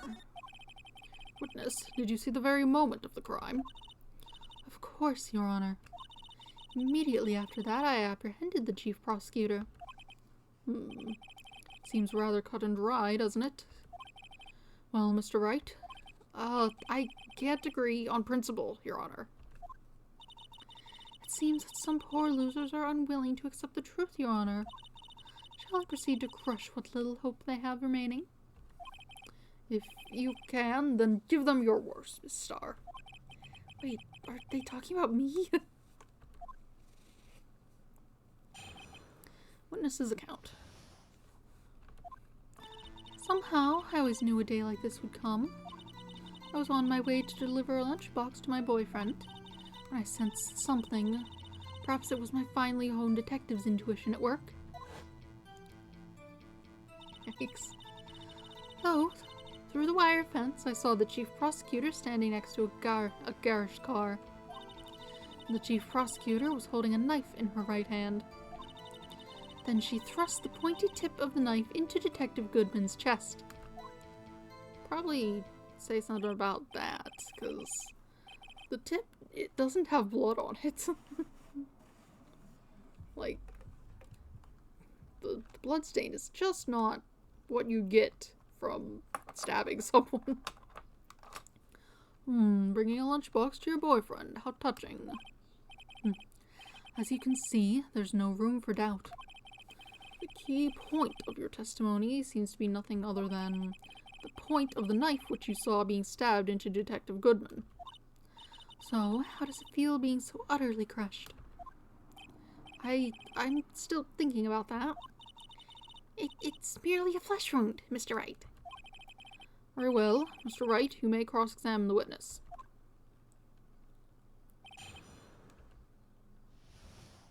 Right. So let's...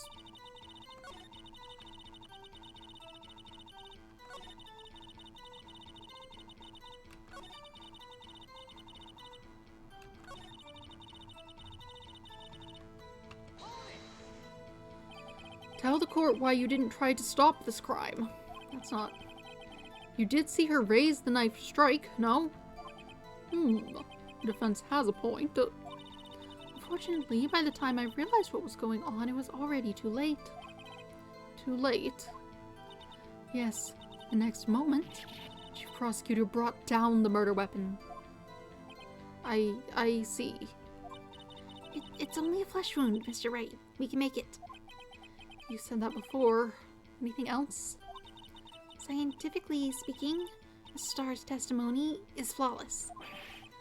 Sounds pretty fatal to me. What do we do? Is this it? Is my sister guilty? Let's just keep our heads cool and press the witness a bit, shall we? For some reason, having her panicking next to me makes me calmer. Don't smile like that. Okay. I guess we'll press everything before we present something in case that makes a difference. How did you know? I respect the prosecutor's basic abhorrence of crime, yet their methods are ugly and twisted. Twisted methods will always lead to tragedy. The lunch lady's uninformed opinion is duly noted. Given that they are used to erasing inconvenient evidence at their whim, killing off a detective that knew too much is merely an extension of that. Miss Starr, do you have something personal against prosecutors? I felt that I had found my dream job when I became an investigator. And if I hadn't been laid off by those prosecutors over there, I'd still be one. Laid off? She was fired. To me, prosecutors are nothing more than worms. That said, I am a pro, as you know. My testimony is unbiased and flawless. Very well. You may continue, Miss Starr. Miss Starr.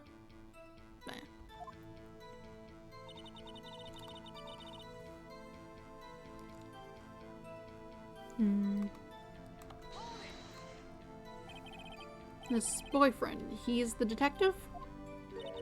Not that boyfriend, the security guard. That boyfriend? You have several. Yes, this boyfriend, that boyfriend, and the other boyfriend. Care to join? The yet another boyfriend position is still open for applicants. I'll stick with the lunches, thanks. Note to self, the judge had to think before replying. The security guard room is in the lot in A block. It is. It's up on the second level, so you can see everything from there. That would be the room with the security sign. Incidentally, did you bring your lunchboxes by car? Since I'm a visitor now, I parked in B block. So she was in B block when she witnessed the crime. I sensed something. Whatever.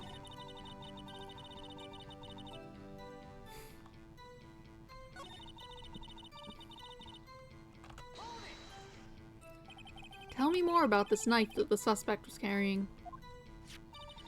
Well, I'd say the blade was about 4 inches long. Is that right, Mr. Edgeworth? It is your knife, after all. Yes, that's about right. Prosecutors are by nature well versed in the location of a man's vital organs. I don't know that that's part of the job description, actually. I'm sure it was easier than boiling an egg for my egg salad surprise set. You can't testify to her ability to kill an egg. I mean a person. Perhaps a chicken salad set would have been a better metaphor. So the defendant was holding the knife. What then? Right. I'm guessing... Look at the blood stain. That's not how blood stains work. This evidence clearly reveals the contradiction in that statement, Your Honor. The blood stain... They aren't, are they? They aren't, though. Whatever. You... That's nice. Whatever. Back to pressing everything.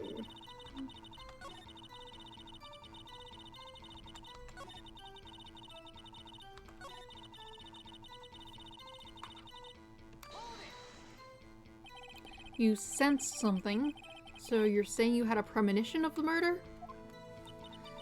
I felt like... How would you say? Oh yes. It's like the feeling you get when you view a pumpkin chock full of seeds. I have no idea what that means. Speaking of a detective's intuition, wasn't the victim, Mr. Bruce Goodman, also a detective? Yes, well, he was like a young cheese. A young cheese. A pale white cheese, not yet tangy with experience on the streets. A greenhorn. And I must be hard-yellowed and sharp as a tack. Hard-yellowed and sharp as a tack. Separate. Yeah, with the odor of an old cheese match. In any case, there in the lot, I felt something stirring in the back of my mind.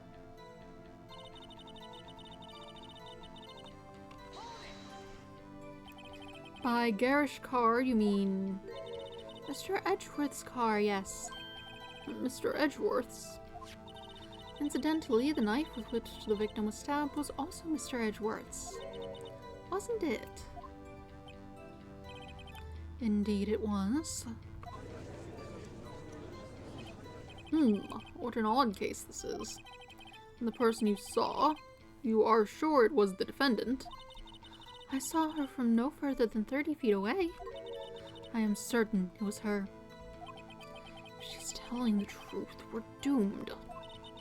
Let's just do what we can. Even if we don't have any proof, we can always nitpick. Witness, in your testimony you clearly stated the following. Prosecutors are nothing more than worms. Ergo, you are a biased witness. You might want to keep those silly opinions to yourself in the future, rookie. Huh? Rookie? Unless you're willing to risk the consequences of doubting me. I'll fry you like a fritter, crispy on the outside, chewy on the inside. That was inspiring. I believe I've heard that tagline elsewhere. You could cry plagiarism? I may be relegated to the lowly post of lunch lady, but my instincts are honed. Oh. A photograph. You took this?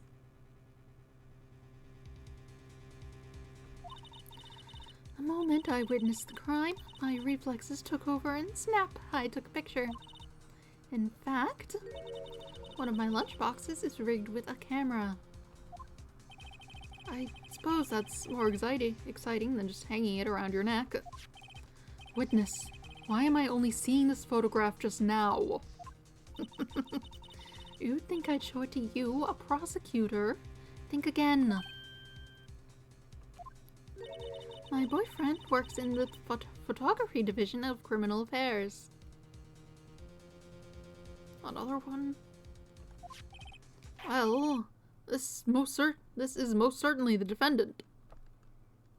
Gloves on. That checks out. Crime photo added to the court record. Uh-oh, that is unmistakably Lana Skye. So, what was the defendant doing at the time? Did you prosecutor was holding a knife in her right hand. I believe I pressed that already. She pressed the pointy chip knife into... Okay. I like look at this picture. Yeah, it's just the same.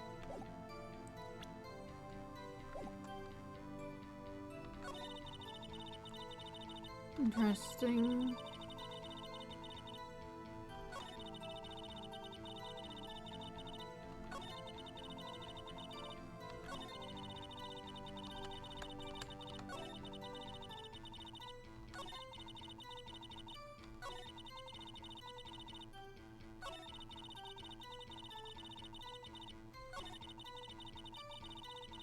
Yeah, that's what we need, because there's no wire fence in this picture.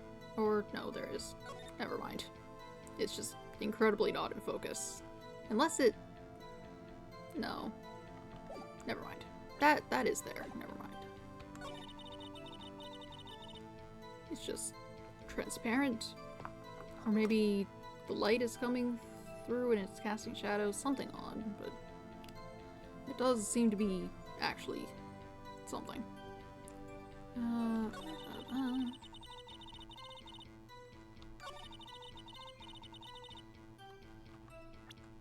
Surely I meant to use this. I don't see a knife.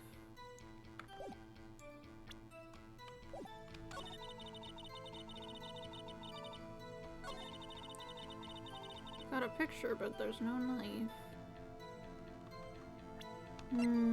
Best guess. There we go. And you witnessed this. You saw Miss Sky stab the victim with the knife. As I've already said, yes. I swear it on my finest salmon swirl lunch. What is that? Just a whole bottle of something. I'm sure that is a fine lunch. But, isn't that odd? Look at this photograph. This is the photograph you took of the very moment of the crime, is it not? Then why is Miss Sky not holding a knife? I mean, it kind of looks like something's already happened.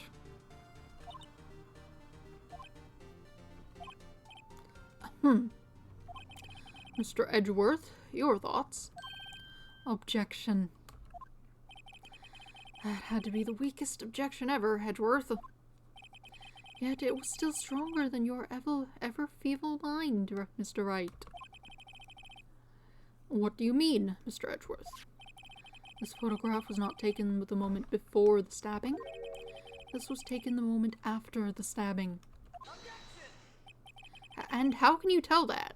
She's literally covered in blood. Blood splatter.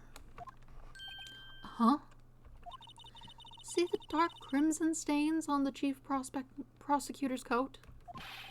But it's a black and white photograph. Yes, it's hard to tell, but this could be blood. Well, Mr. Wright, I see no problem here. No problem, except you. Mr. Wright, are you going to just sit there and take that kind of abuse? You got a better idea? Time to complain. Wait, that contradicts what the witness said in her testimony. Namely, that she took the picture the moment she witnessed the crime. Well, it seems I was slightly unclear. My apologies.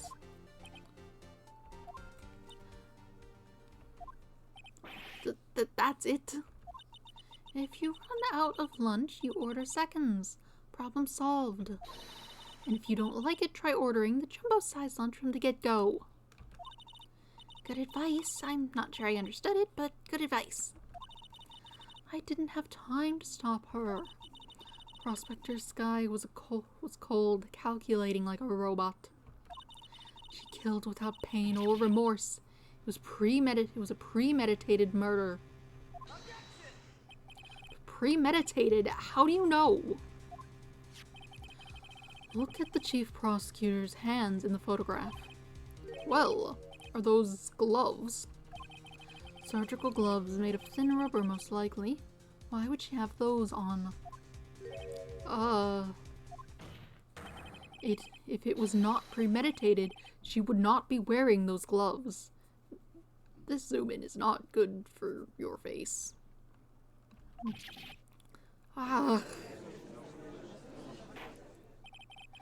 Those gloves do seem to tell a tale of premeditation. Premeditated murder, a serious offense. Witness, add this to your testimony. The murder was planned. Rubber gloves prove it.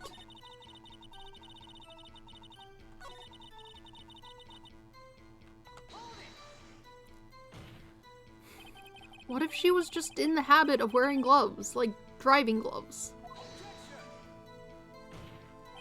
The gloves were admitted as evidence when the defendant was arrested. They were rubber gloves of the kind used for autopsies. In other words, when the chief prosecutor came to the crime scene, she came to do murder. It is the only possible conclusion one can make. Everything was planned. It was a premeditated crime. Ugh. Impressive. I'm sorry they took you off the force, Miss Star. This is bad. Just got them thinking it was all planned. If she can prove this claim, the trial's already over. Got to think of a way to show that this wasn't premeditated. It's only a flesh wound, Mr. Wright. We can make it. Said that before. Okay. So clearly... I meant... What? No. Why are we... Okay. We need to do something to contradict that.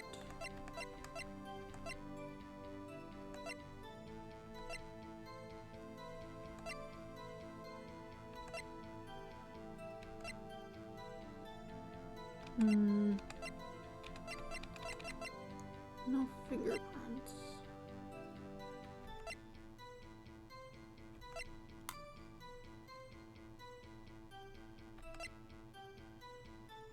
That doesn't help anything.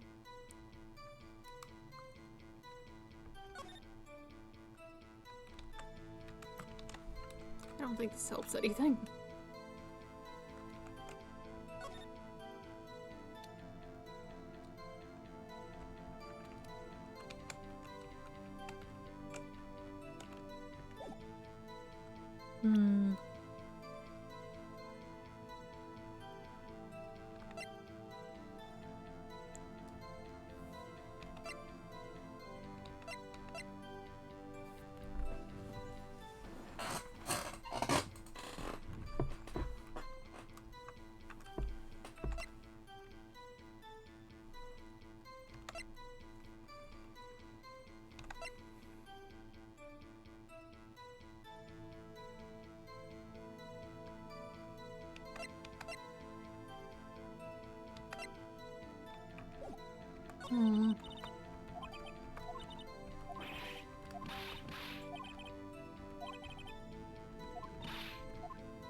Okay, that's... Okay. This doesn't seem to have been changed from anything. Saw her... Blah, blah, blah. What am I missing here?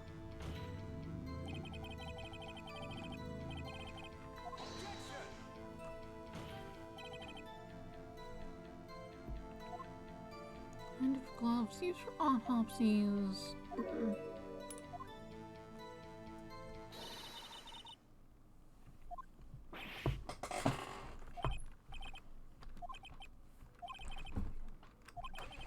It's not planned. If she can prove this claim. Oh, maybe something about how they don't know each other particularly. Do I have something that says that?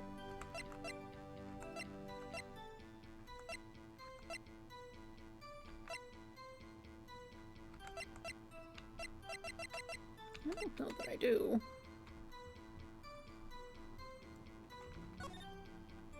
This doesn't say that, does it?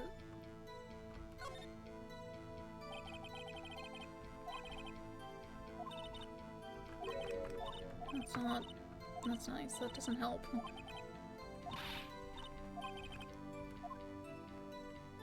Okay, that's not helpful.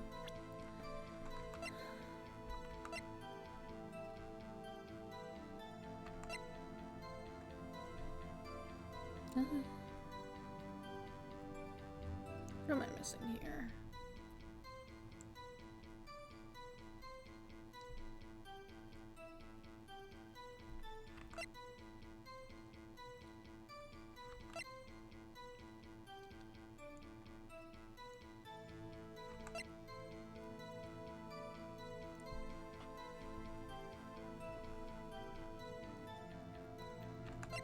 I don't know what that's about.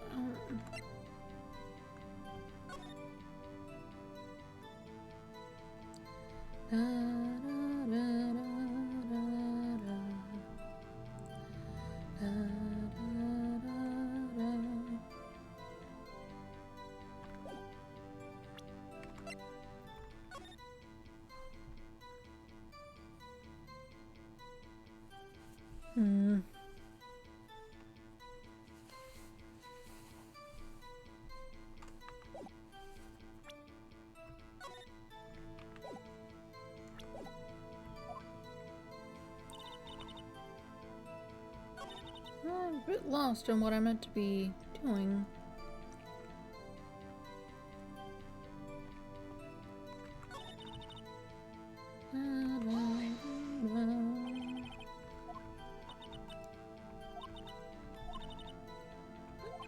This is the same.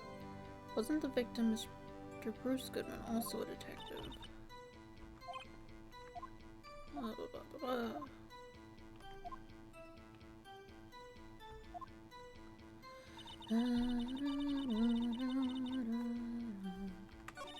That wasn't super helpful. Like, this is the thing, I must have to present something here.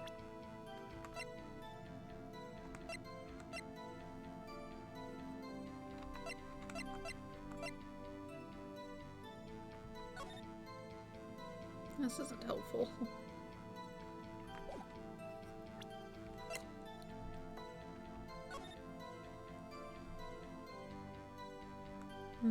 4.5 inch.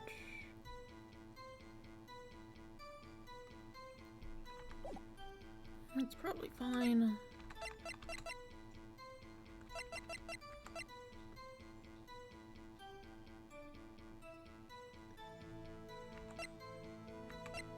I have a phone.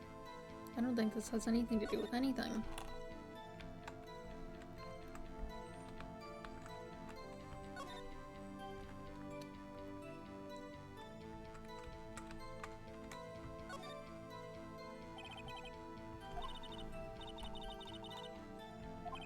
Never mind, it's nothing.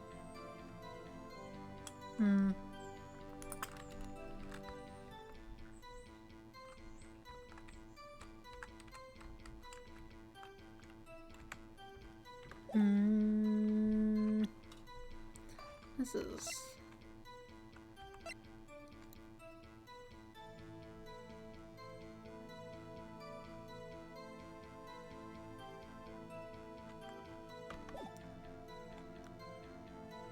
what am I missing here?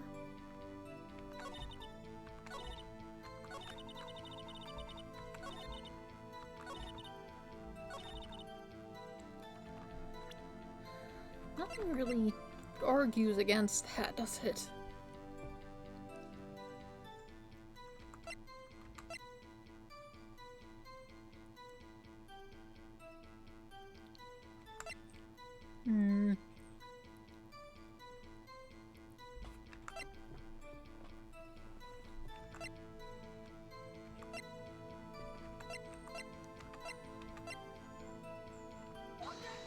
That doesn't help.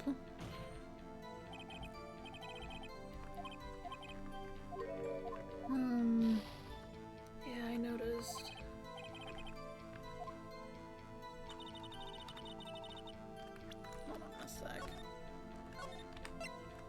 it's not.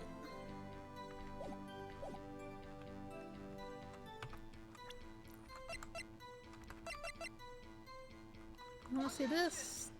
No, you don't.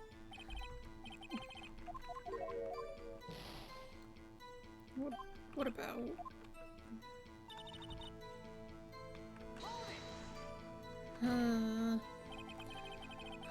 Just wearing, no. Okay, I'm going to go insane. What am I missing here?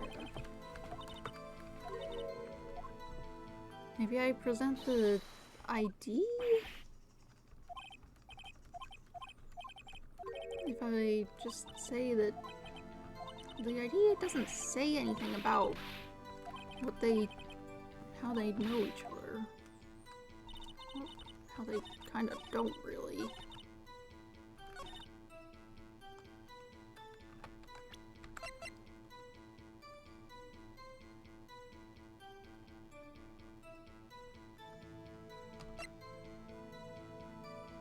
Da, da, da.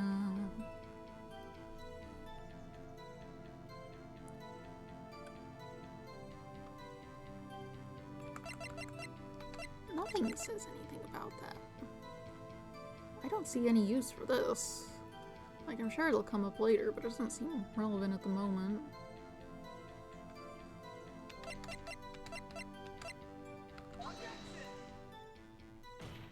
That's not it. I had to think. What am I missing? That was the wrong button. This is driving me insane. What is it that I need to do? Gotta think of a way to show this wasn't premeditated. Which...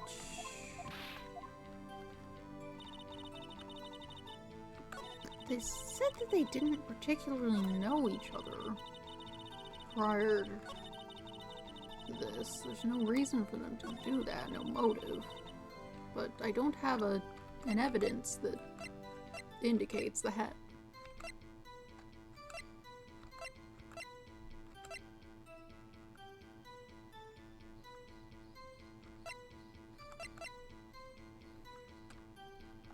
You wanna look at this?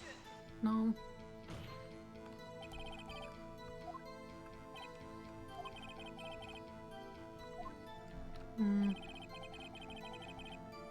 Alright.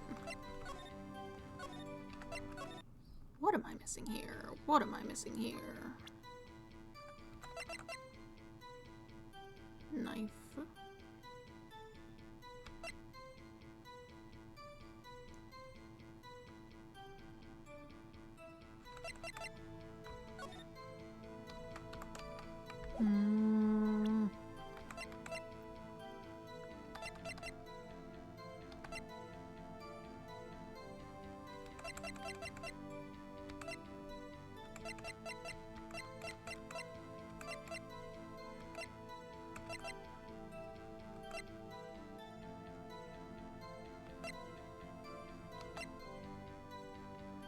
You wanna look at the knife?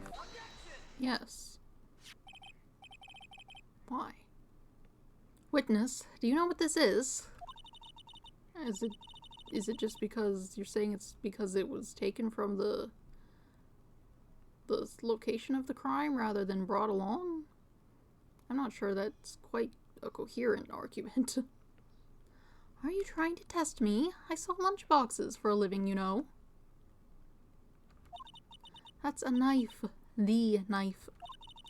The knife that was in Mr. Edgeworth's trunk. Indeed, it is my knife. What's with this case?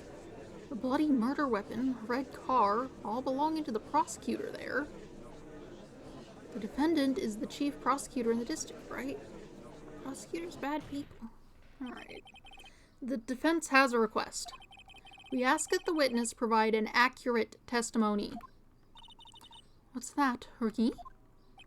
In your testimony, you stated that Lana Skye planned this murder, and that's why she was wearing those special gloves. Seems like a natural conclusion to me. The gloves do indicate planning. However, why would she not also prepare the most important thing, the murder weapon? I mean, if we were going off the assumption it was an attempt to frame the guy, then taking it from his vehicle doesn't sound unreasonable. I suppose you might not know if there was one, but... Oh. A knife just happened to be in the trunk of that car. Ladies and gentlemen, if you're going to plan a murder, you don't forget the weapon. Okay. Order, order, order. Great. Now the tide's turning in our favor. Great show, Mr. Wright. My sister's as good as free. Right. I believe the next lunch you'll be eating is humble pie. What? I hope you weren't deluding yourself into thinking the tide has turned. Not over such a trifling detail. But this shoots a hole in the whole premeditated theory. Ugh. The prosecution could care less if it was premeditated or not. The only one who seems to care is that lunch lady over there. The defendant, Lana Skye, murdered a detective with a knife. That is the only thing the prosecution need prove, nothing else. Very good, Mr. Prosecutor. I suppose you think you're clever now. But you know as well as I do that she planned on killing him. It was planned. If it wasn't, why would she have been wearing... I believe I'd like to hear your testimony again. Witness, please tell us only what you saw, not what you thought. How dare you! My powers of deduction are not to be underestimated. Really now? Angel's deduction.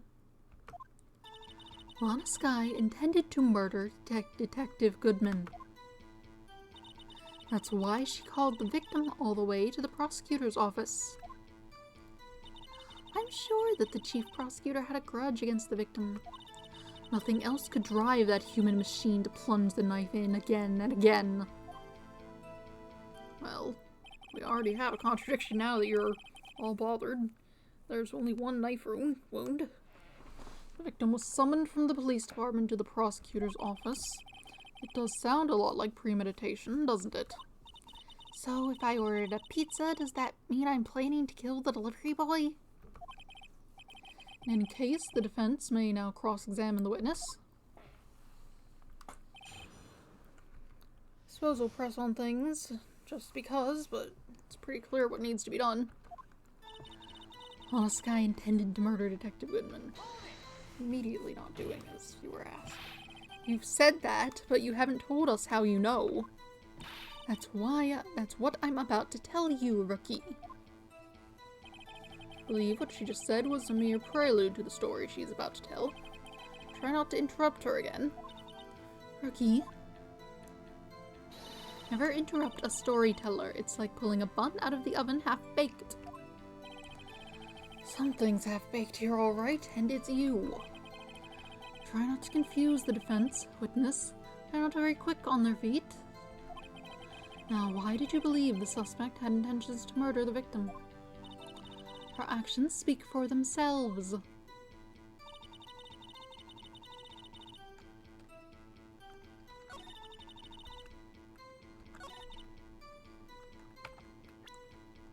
Inaccurate. One knife wound. You say she stabbed him again and again, but you couldn't have witnessed that. Are you testing me? Then I'll test you. With my moss surprise. I'm afraid the moss is growing under our feet as we wait, Miss Starr. What do you mean?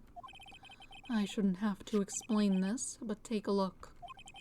The autopsy report states that the death was due to a loss of blood from one stab wound. Aha! You're right. Good show, Mr. Edgeworth.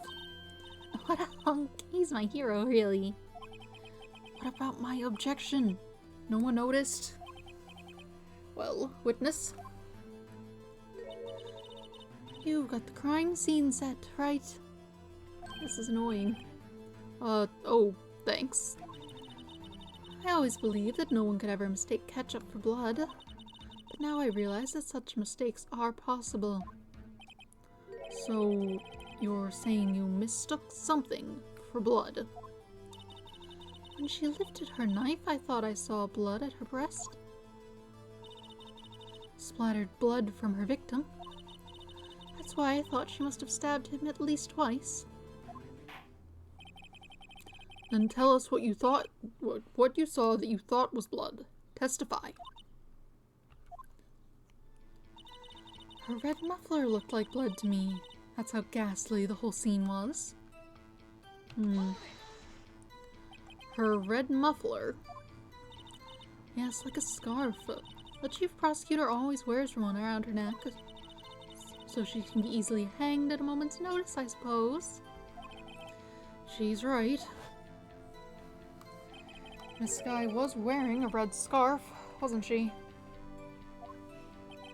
Wait. Isn't it odd that you mistook that for splattered blood? Well, people often mistake my beard for a bib. A judge with a bib. That's why this place feels so much like kindergarten sometimes. Actually, I do think I saw some traces of blood on her chest. However, the autopsy report is clear on this matter. There was only one knife wound. Apparently, Miss Starr isn't entirely sure of her own testimony. Mr. Wright, this is our chance. Chance for what, I wonder? Miss Starr has turned out to be as short-tempered as she looked when we met her. Challenging her abilities as a detective really set her off. The short wick burns out the fastest. It's a scientific fact. I wonder, wouldn't it depend on the size of the candle? I mean, add more wax and even a really short wick will burn longer. Obviously, more scientific testing is required. This guy intended to murder Detective Goodman. Did she call him? You have no proof that Miss Skye called him there. You have no proof that she didn't. Mr. Edgeworth, thoughts? There is no record of a call made on the defendant, Miss Solana Skye's phone. She might have written him a letter. Come on, you could have at least tried public phone first, at least.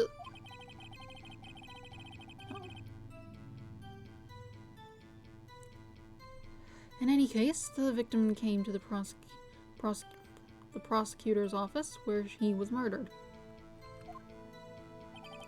I'm sure he had a reason to be there. Witness, why do you think it was? Why do you think it was the suspect who summoned the victim that day? I'm sure that the chief prosecutor. Why do you think that? What kind of grudge? Well, I wouldn't know that. Of course you don't. That's because she didn't have a grudge. Rookie. I have a lunchbox here. Now, what's inside? How am I supposed to know? See, we agree that there is a lunchbox here, but we don't know what's inside. A person's life is like a lunchbox with pretzels, don't you agree? I get it. That's why my lunch was so salty. This judge isn't very good with metaphors. The suspect had a grudge against Detective Goodman. Will you tell us your basis for thinking this? It's simple. A red muffler looked like blood.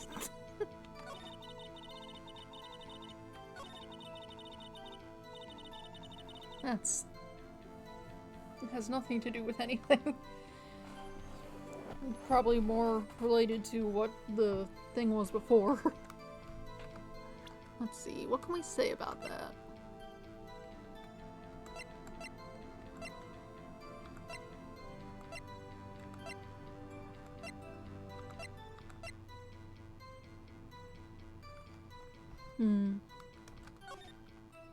Yeah, she's not even wearing it there.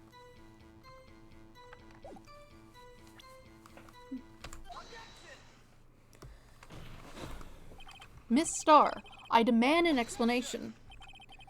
The witness is clearly not suited for detective work. What?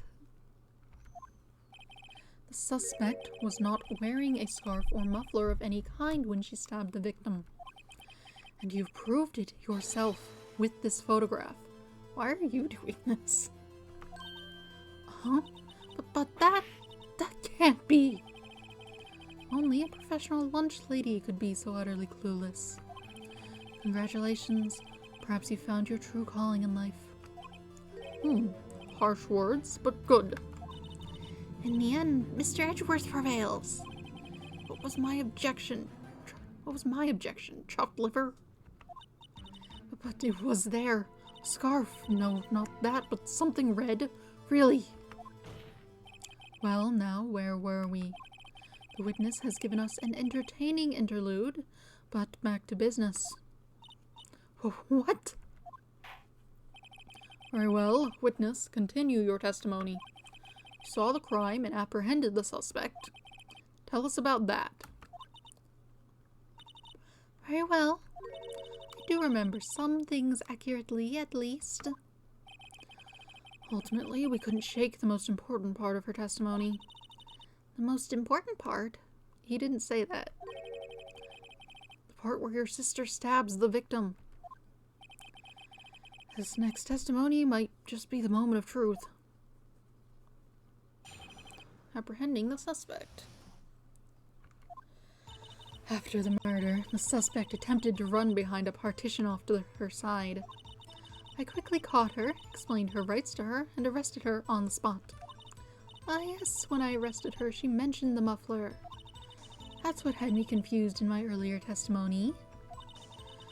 The chief prosecutor made to escape, but against Angel Star, resistance is futile. You are quite determined about this scarf, aren't you? I strike like a snake and bite like a cobra. That's me, Angel Star. That wasn't a very good metaphor. First of all, a cobra is a kind of snake. Don't bother me with details unless you want to get bitten. No, thanks. Note to self, Mr. Wright is weak against poisonous snake bites. The chief prosecutor tried to resist, but her efforts were in vain. She knocked my hands aside, kicked over an oil drum. An oil drum? Hard to imagine. Oh, she's beautiful but deadly. A predator, this one. A leopard woman. Wow.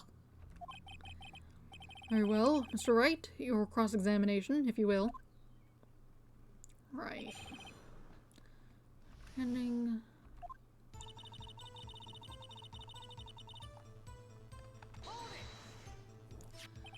So, where is this partition on the floor plans? I'm sure she means this wall next to the car. That's right. There was a wall there, about 6 feet high. She was obviously trying to hide herself. Quite a natural thing for a criminal to do. And what did you do? And what did you do then? I can speak. Oops, didn't mean to do that. To check. No.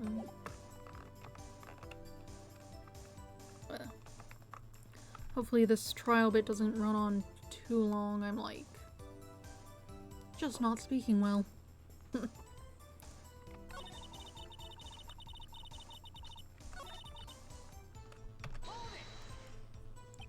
You say quickly. Were you close to the suspect? As I just said, I was only 30 feet away from her the whole time. There was a fence in the way. Think I should press her for more details?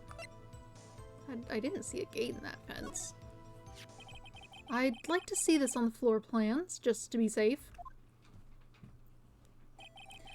The Lunchland car was... She was a visitor, thus she was parked in B block. So you witnessed the murder from here. That would make it about 30 feet from the car, yes. Is that correct, Miss Starr? Yes, that's right. But there was a chain link fence in front of you? That was the judge. There was a chain link fence. I went over it, of course. Amazing. The cough-up queen lunch lady athlete, indeed. It would have taken her a little time to climb over the fence, so she couldn't have gotten to my sister that fast. Yeah, that fence was about 9 feet high, too. So how did Miss Sky not get away?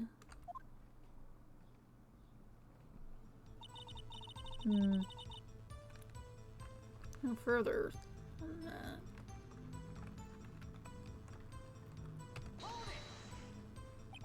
She mentioned the muffler. What exactly did she say? If I remembered exactly, I would have told you in my testimony. Cheeky. Anyway, all I heard her say was the word muffler. Just that one word. So, what you heard wasn't the suspect talking to you, but to someone else? Yes, the chief prosecutor was talking on her phone. Her phone? She can't mean... By phone, do you mean this cell phone discovered at the crime scene? Yes, ultimately. My memory... It's like a salmon heading upstream, you see. No, the court doesn't see, Miss Starr. The chief prosecutor first attempted to use the phone hanging on the wall. On the wall. That's right.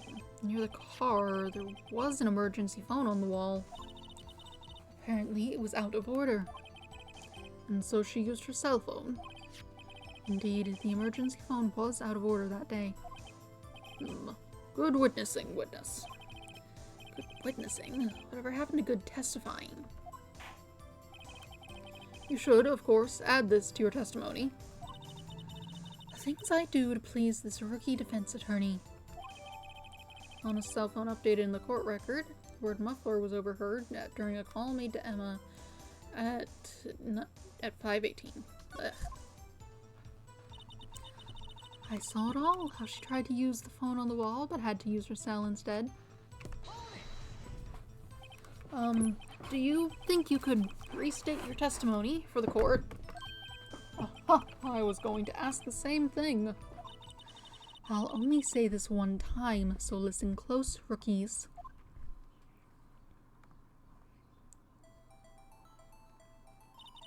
The chief prosecutor stabbed the victim and ran behind the partition. Then she picked up the emergency phone on the wall, but it was out of order. So she pulled her own cell phone out of her pocket. And during that time, you climbed over the chain link fence. You wouldn't have been able to see the phone.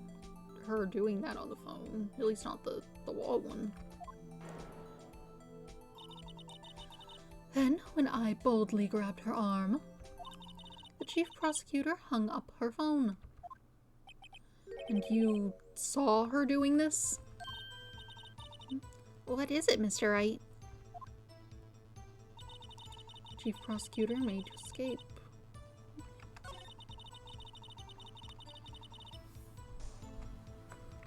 Okay, so presumably... That's not it. It's, yeah, this one. Because there's, like, a wall in the way.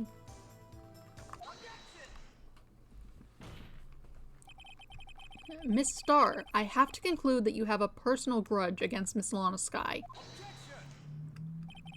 The witness is a former detective. Her testimony is unmarred by personal bias. Well, who would have thought you would be my knight in shining armor, prosecutor? You, together with the chief prosecutor, kicked me out 2 years ago. Well, Miss Starr, this is a fatal contradiction with your testimony. How do you explain this? I don't know what you're talking about. Mess with me, and I'll make you cough it all up. Let's look at the floor plans. You said you witnessed the crime from this point.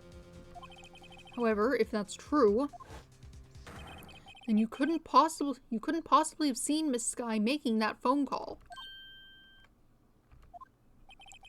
I believe you see what I'm getting at. That emergency phone was on the back side of this partition. If indeed you were in B block, you couldn't have seen it.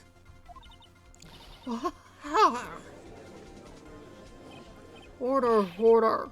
What is the meaning of this? It's simple, Your Honor. She's not coughing up lunch, she's coughing up lies. That's quite a claim, Mr. Wright. Perhaps you will allow me a question? Tell us exactly what lie this witness has told the court. Here's where the counterattack begins. I can't afford to get this wrong. The witness lied about...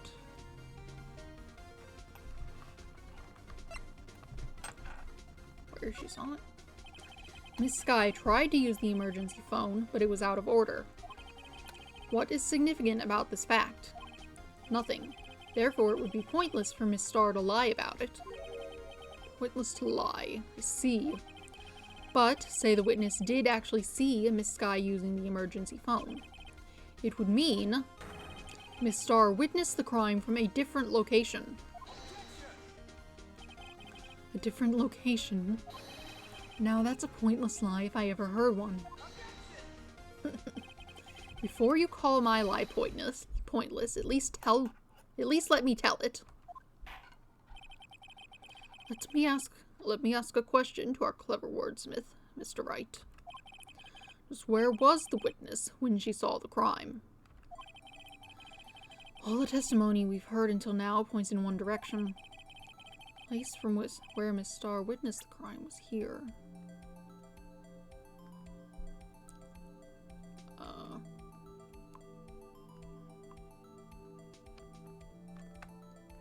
Maybe here? Where she would have been to see that boyfriend?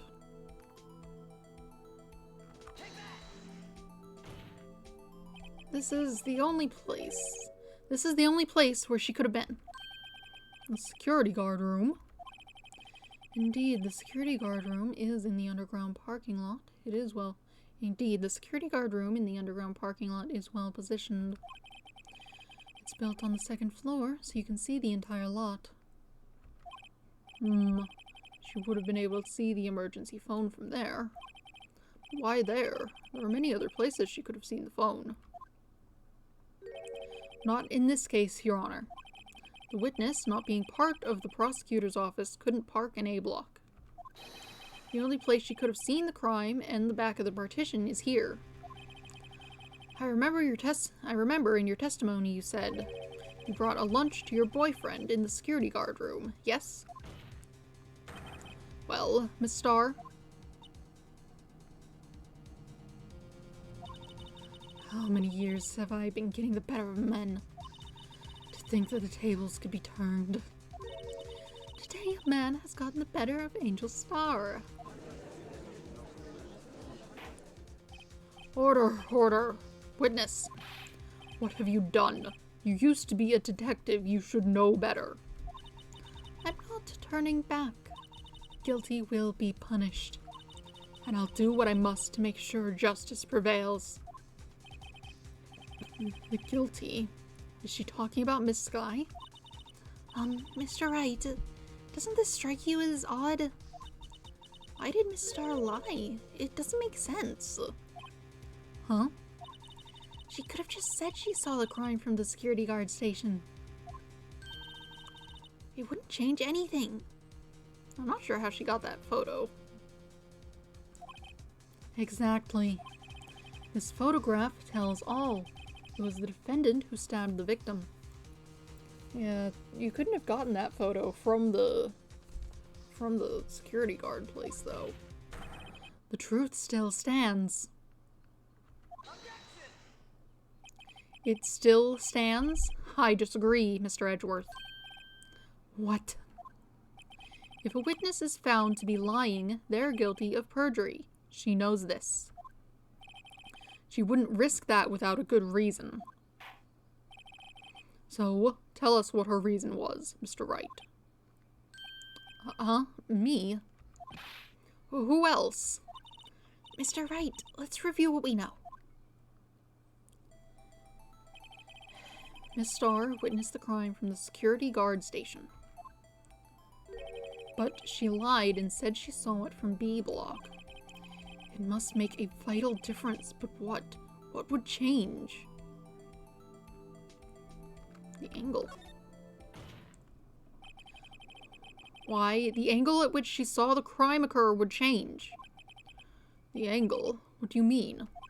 Well, the security guard station is on the second floor, and, she would have sort of a more 3D view of the crime. This is important. Why? The camera.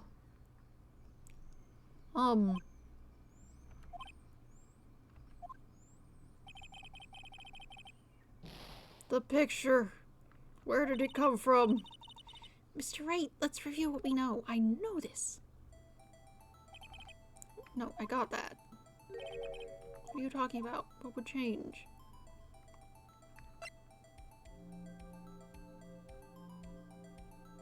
The distance, I guess. It changes the distance between her and the scene of the crime. My condolences, Mr. Wright, but one look at the floor plans and it's quite clear. The distance between the scene of the crime and the guard station is 30 feet. I don't see how that would change what she could see. What she saw is not in question here. What matters is the time it would take her to reach the scene of the crime. Miss Starr, you witnessed the crime from the security guard station.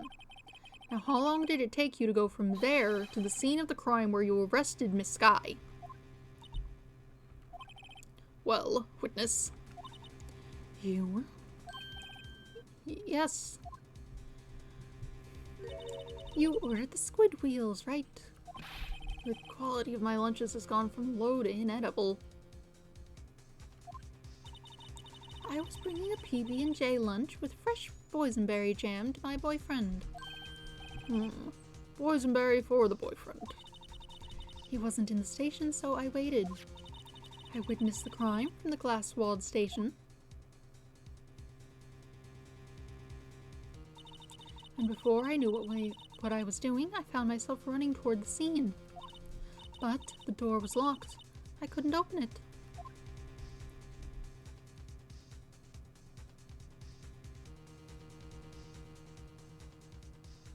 Taking you 2 million years to do this. That's why I had to go through the visitors' parking in B block. Why would the door from the inside be locked? I understand from the outside, but that's quite a detour. It probably took me at least 5 minutes to get to the scene of the crime. 5 minutes? Hold on.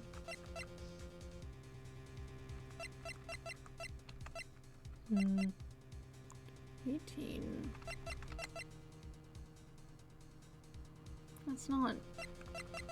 That's cutting it really close.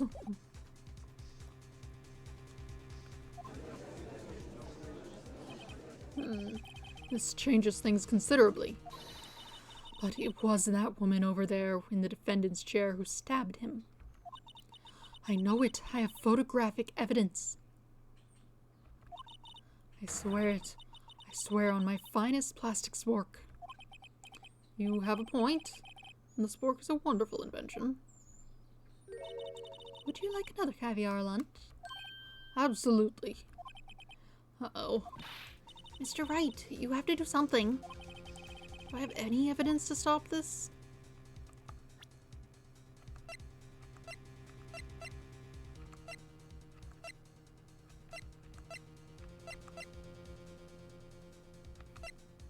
I feel like it's cutting it rather close. Objection! 5 minutes between the witnessing of the murder and the arrest. Think about it. You could make pasta in that amount of time. If you like it al dente. What does that have to do with anything? Also, the water would take longer to boil than that.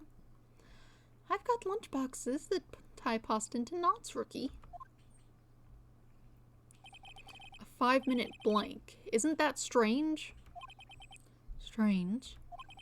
If you were a criminal, what would you do with 5 minutes, Your Honor?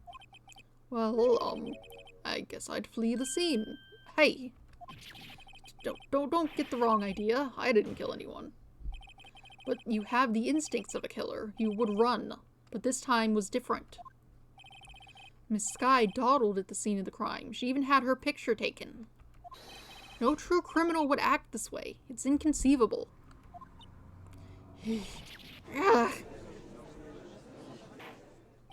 Well then, seems we've come to the end of this testimony. The witness has a grudge against the defendant and a blank in her testimony. Mr. Edgeworth is the next witness ready to go. Unfortunately, I appear to have overestimated this witness on account of her professional history. We did it! We screwed that can shut, Mr. Wright. That was too close. I'm afraid that the cough-up queen has been dethroned. And with that, court is adjourned. Oh, now it's yelling. You. Mr. Edgeworth, you ordered the squid wheels, right? That's the one she tried to foist off on me. I prefer not to take the defense team's leftovers. Anything else to say? I might be able to save you. I have decisive evidence.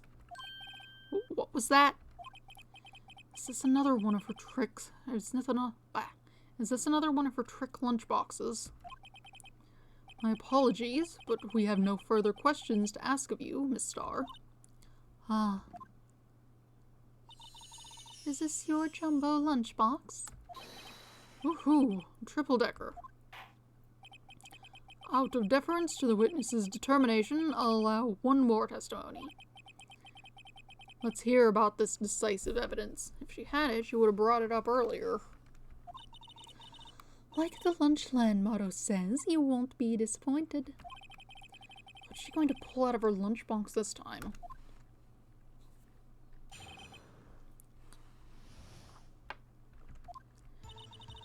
I should have mentioned those 5 minutes when I wasn't looking at the crime scene. And now, to the matter of the victim's shoe. Did I not bring this up? 2 types of blood were found on this shoe. One was, of course, the victim's, and the other blood type matched that of the defendant, Miss Alana Skye. The shoe proves it. It's flawless, decisive evidence. That should have been brought to the court's attention by, like, the prosecution or a police officer or something. This doesn't seem like your business. What? There was blood found on that shoe. Try Lunchland for all your lunch and decisive evidence needs.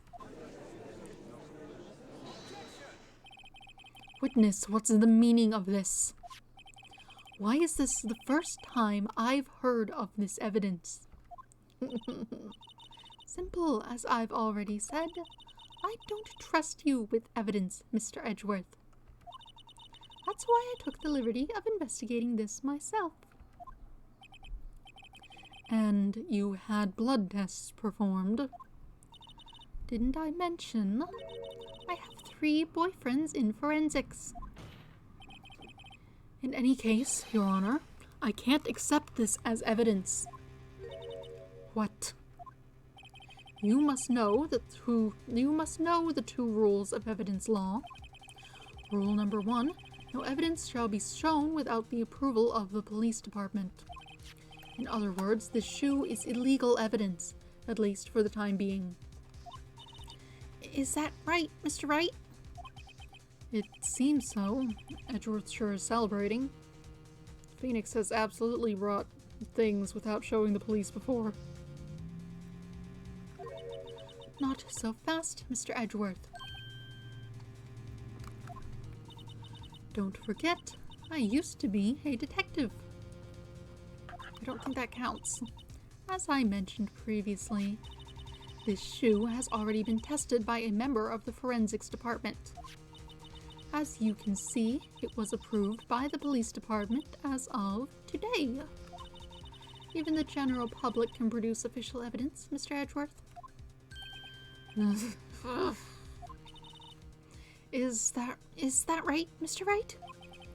It seems so. Edgeworth is looking pretty sullen. Sullen is not how I describe that look.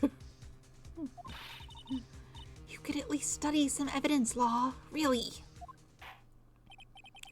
The prosecution's complaints notwithstanding, it appears that this evidence satisfies the first rule of evidence law.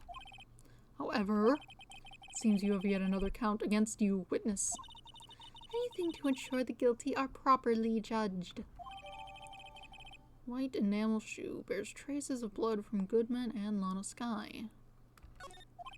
Very well, Mr. Wright, you may cross-examine the witness.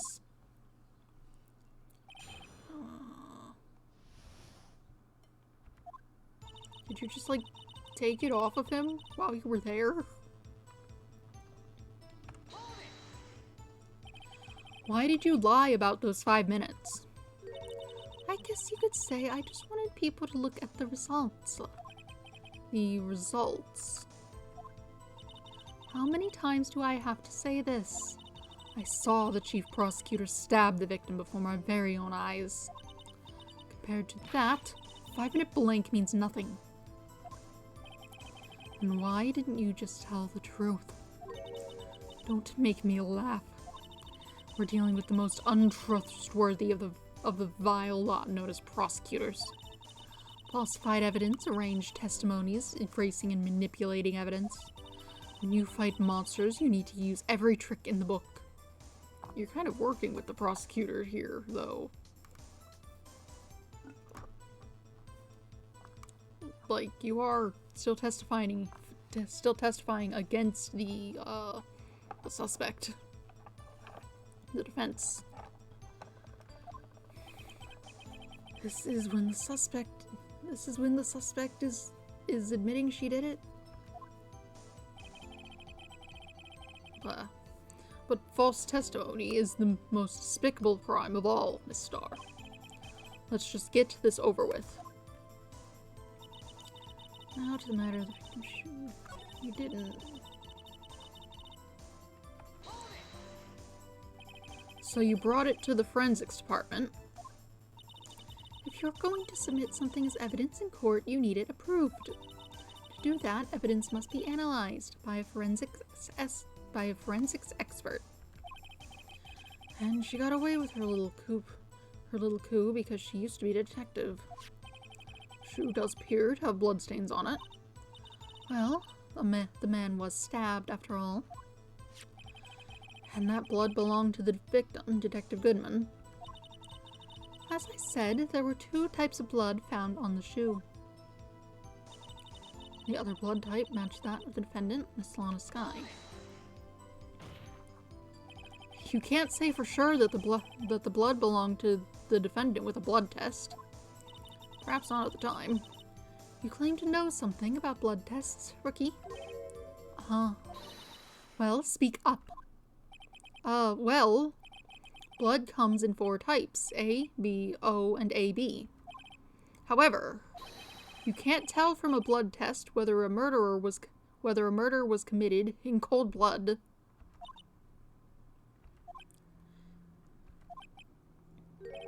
That's just a figure of speech, Mr. Wright. Actually, we can differentiate between millions of different types with all the blood tests out there. Which means that we can more or less narrow down any sample of blood down to just one person. Or so I hear. That's pretty specific. If I had a little more time, I would have gotten DNA test results. But they said there's very little doubt that it could be anyone but Miss Lana Skye's. So the suspect's blood was found on the victim's shoe. That ties her directly to the death of Detective Goodman. I was afraid he was going to say that. I can't let this evidence go through without a fight.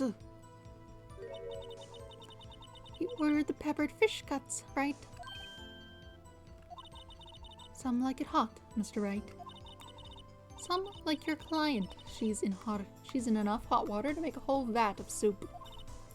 Mr. Wright, do you or don't you have a problem with this shoe? A problem? This is critical. Is there a problem with the victim's shoe? Pretty much every time this comes up, you're like, yes, there is. And then he goes on to something. If I'm not imagining things, I'd say there is one critical problem with this evidence. A clear contradiction. That gleam in your eyes. You're still a young rookie. I'd give you a peppered fish gut now. But you couldn't take the heat, could you? Let's hear what Mr. Wright has to say. What is contradictory about the victim's shoe? Show us the problem with this evidence.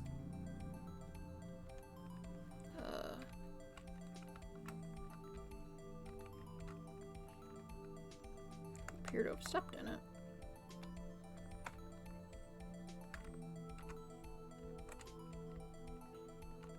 Where would you have done that?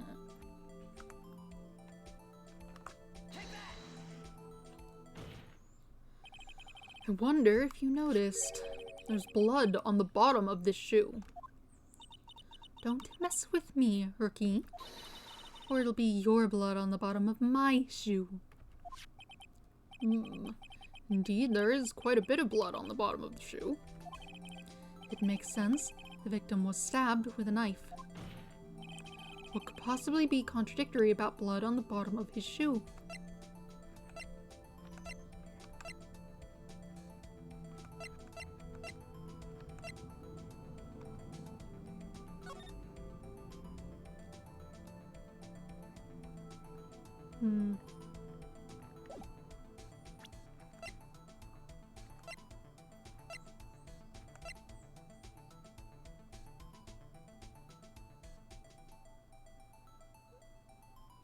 The scene of the crime, there wasn't any blood on the floor. I'm not sure what would point that out. This image? There's no blood on the ground.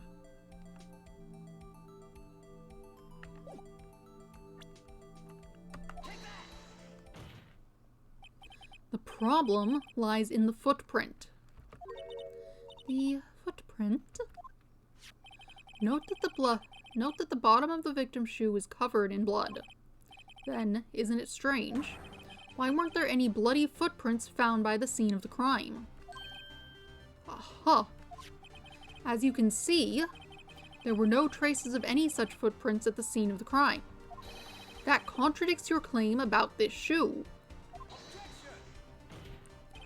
This picture only shows part of the floor, so there could have been bloody footprints. Then where are they, Mr. Edgeworth? Because we checked the scene and found nothing of the sort. Order, order, order. Well, witness? What? Huh? Great going, Mr. Wright, but it's true that the lack of a footprint is a contradiction, but then we have to ask why there wasn't a footprint. Oh, it's true. There has to be a reason why there wasn't a footprint. Think, Mr. Wright, think. Hey, I don't know why it's not there. I'm just good at finding contradictions. What?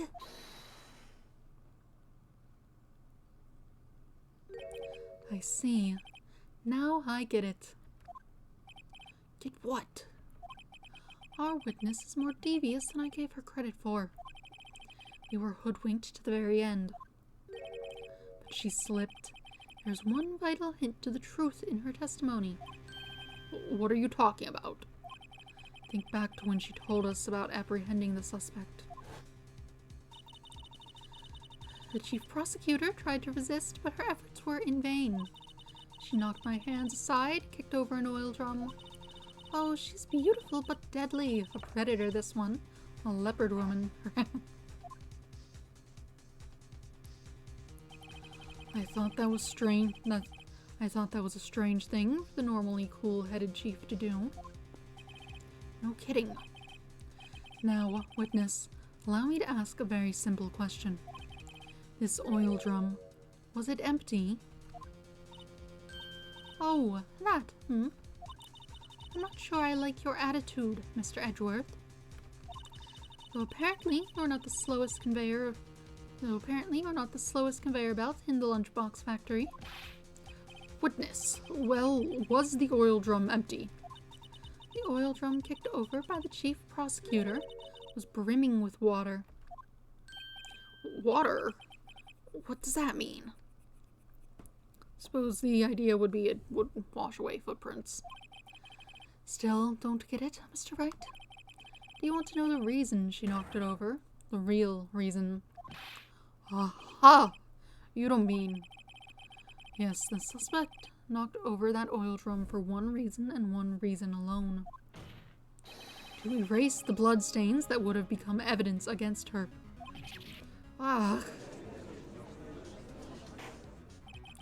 That ties things up quite nicely. The bloodstains left on the victim's shoe tie her quite clearly to this murder. Then, after the deed was done, she knocked over the oil drum to erase the telltale signs. Why, that's a prosecutor's specialty, erasing evidence. That reminds me, this guy's right hand was hurt. Didn't she say she'd cut herself when she stabbed him? So that's when my sister's blood got on the shoe?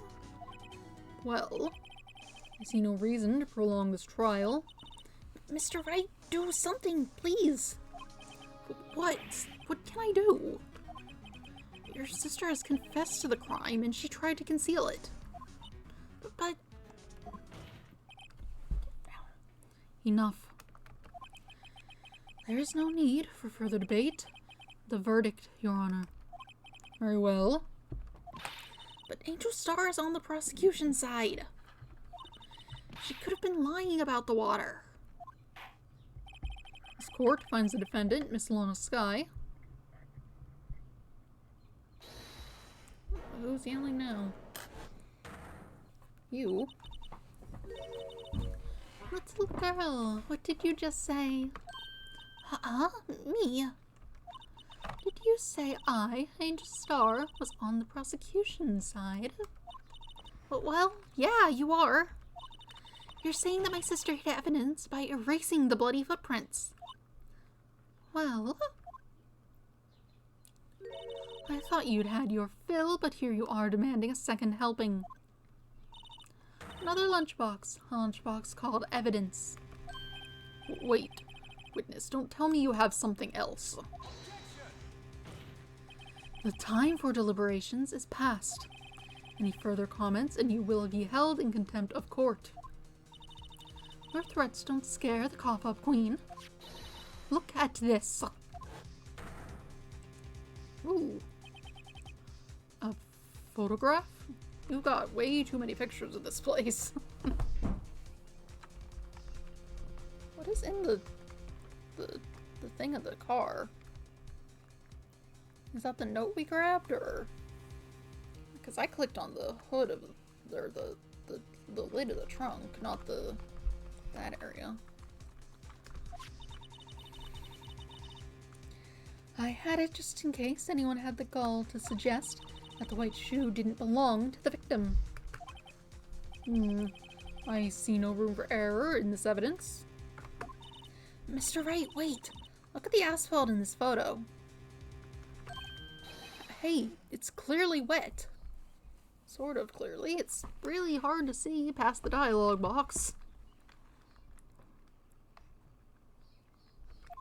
Oh, there it is. Erasing the last trace of doubt from the court's mind. Immediately after the murder, the crime scene was washed with water. I'm sorry, Mr. Wright. I guess I couldn't help after all. It's not your fault. I knew I couldn't win this case from the beginning. And it seems this is what your sister wanted anyway.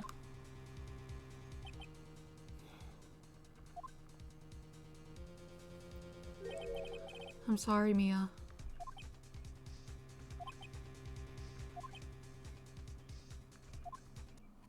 Right. Wet or not. Don't be so quick to throw in the towel. Don't be so quick to throw in the towel. I can say things with the right intonation. Get yourself up off the asphalt. Take another good look. Don't give up. Not until the bitter end. This is the last piece of evidence. Very well. This time I'd like to declare a verdict for good.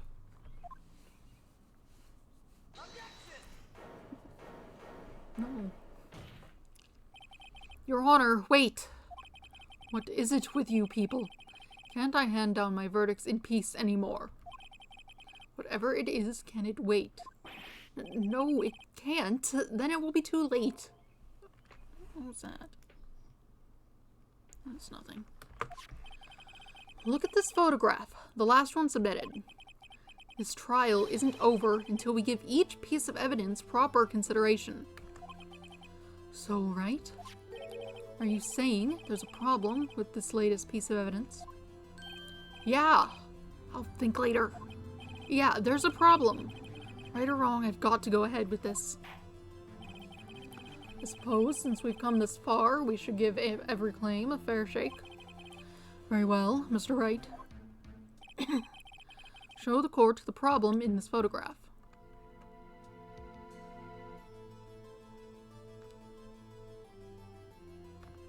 What is this? This is weird. The problem in this photograph is here. What's this? There's something poking out of the car's muffler. Wait just a moment, Mr. Edgeworth. Your Honor, you just said muffler. However, I see no trace of a muffler or scarf of any kind in this photograph. A muffler is also a part on a car or motorcycle, Your Honor. Just think of it as part of the exhaust system, a pipe. I see, and I see. That must have been what she was talking about on the phone.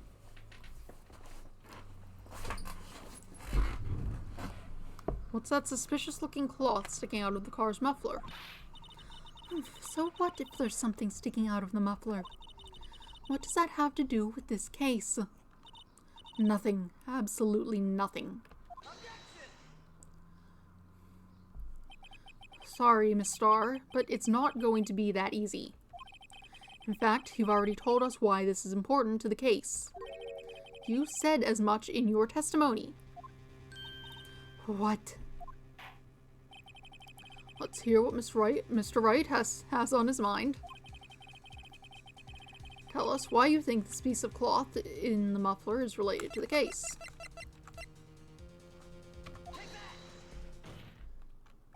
Miss Starr, recall your testimony for the court. Ah, yes. When I arrested her, she mentioned the muffler. That's what had me confused in my earlier testimony. Muffler. Ugh. Could it be that the muffler you heard mentioned was actually this exhaust pipe? If so, that means this piece of cloth is vital evidence. Oh.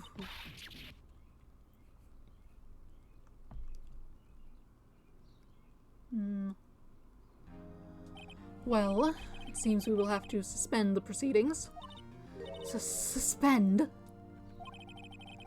I find myself wondering about that piece of cloth. If we leave any question unanswered here, we do a disservice to the law. Have the car at the crime scene inspected at once, and bring me that cloth. The verdict will wait until after we've seen all the evidence. Agreed. I suppose so. Whew. That was close. But we made it. At least for now. This court will adjourn for a 30-minute recess. It's lunchtime, after all. He's still hungry? To be continued.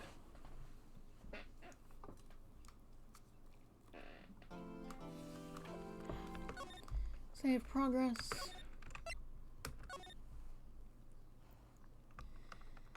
Anyway, it's been ages. Hit save prompt. I've been streaming for 3 hours, 45 minutes. I'd say that's plenty of time. Good place to stop. So I will stop for the day. I've been keeping pretty good schedule, so I should be back on Wednesday. In the meantime, I'll make a better thing for the Be Right Back text than this, because that's not super visible. I'll make something in like paint.net or something, I guess. I don't know. I'll sort it out. Anyway,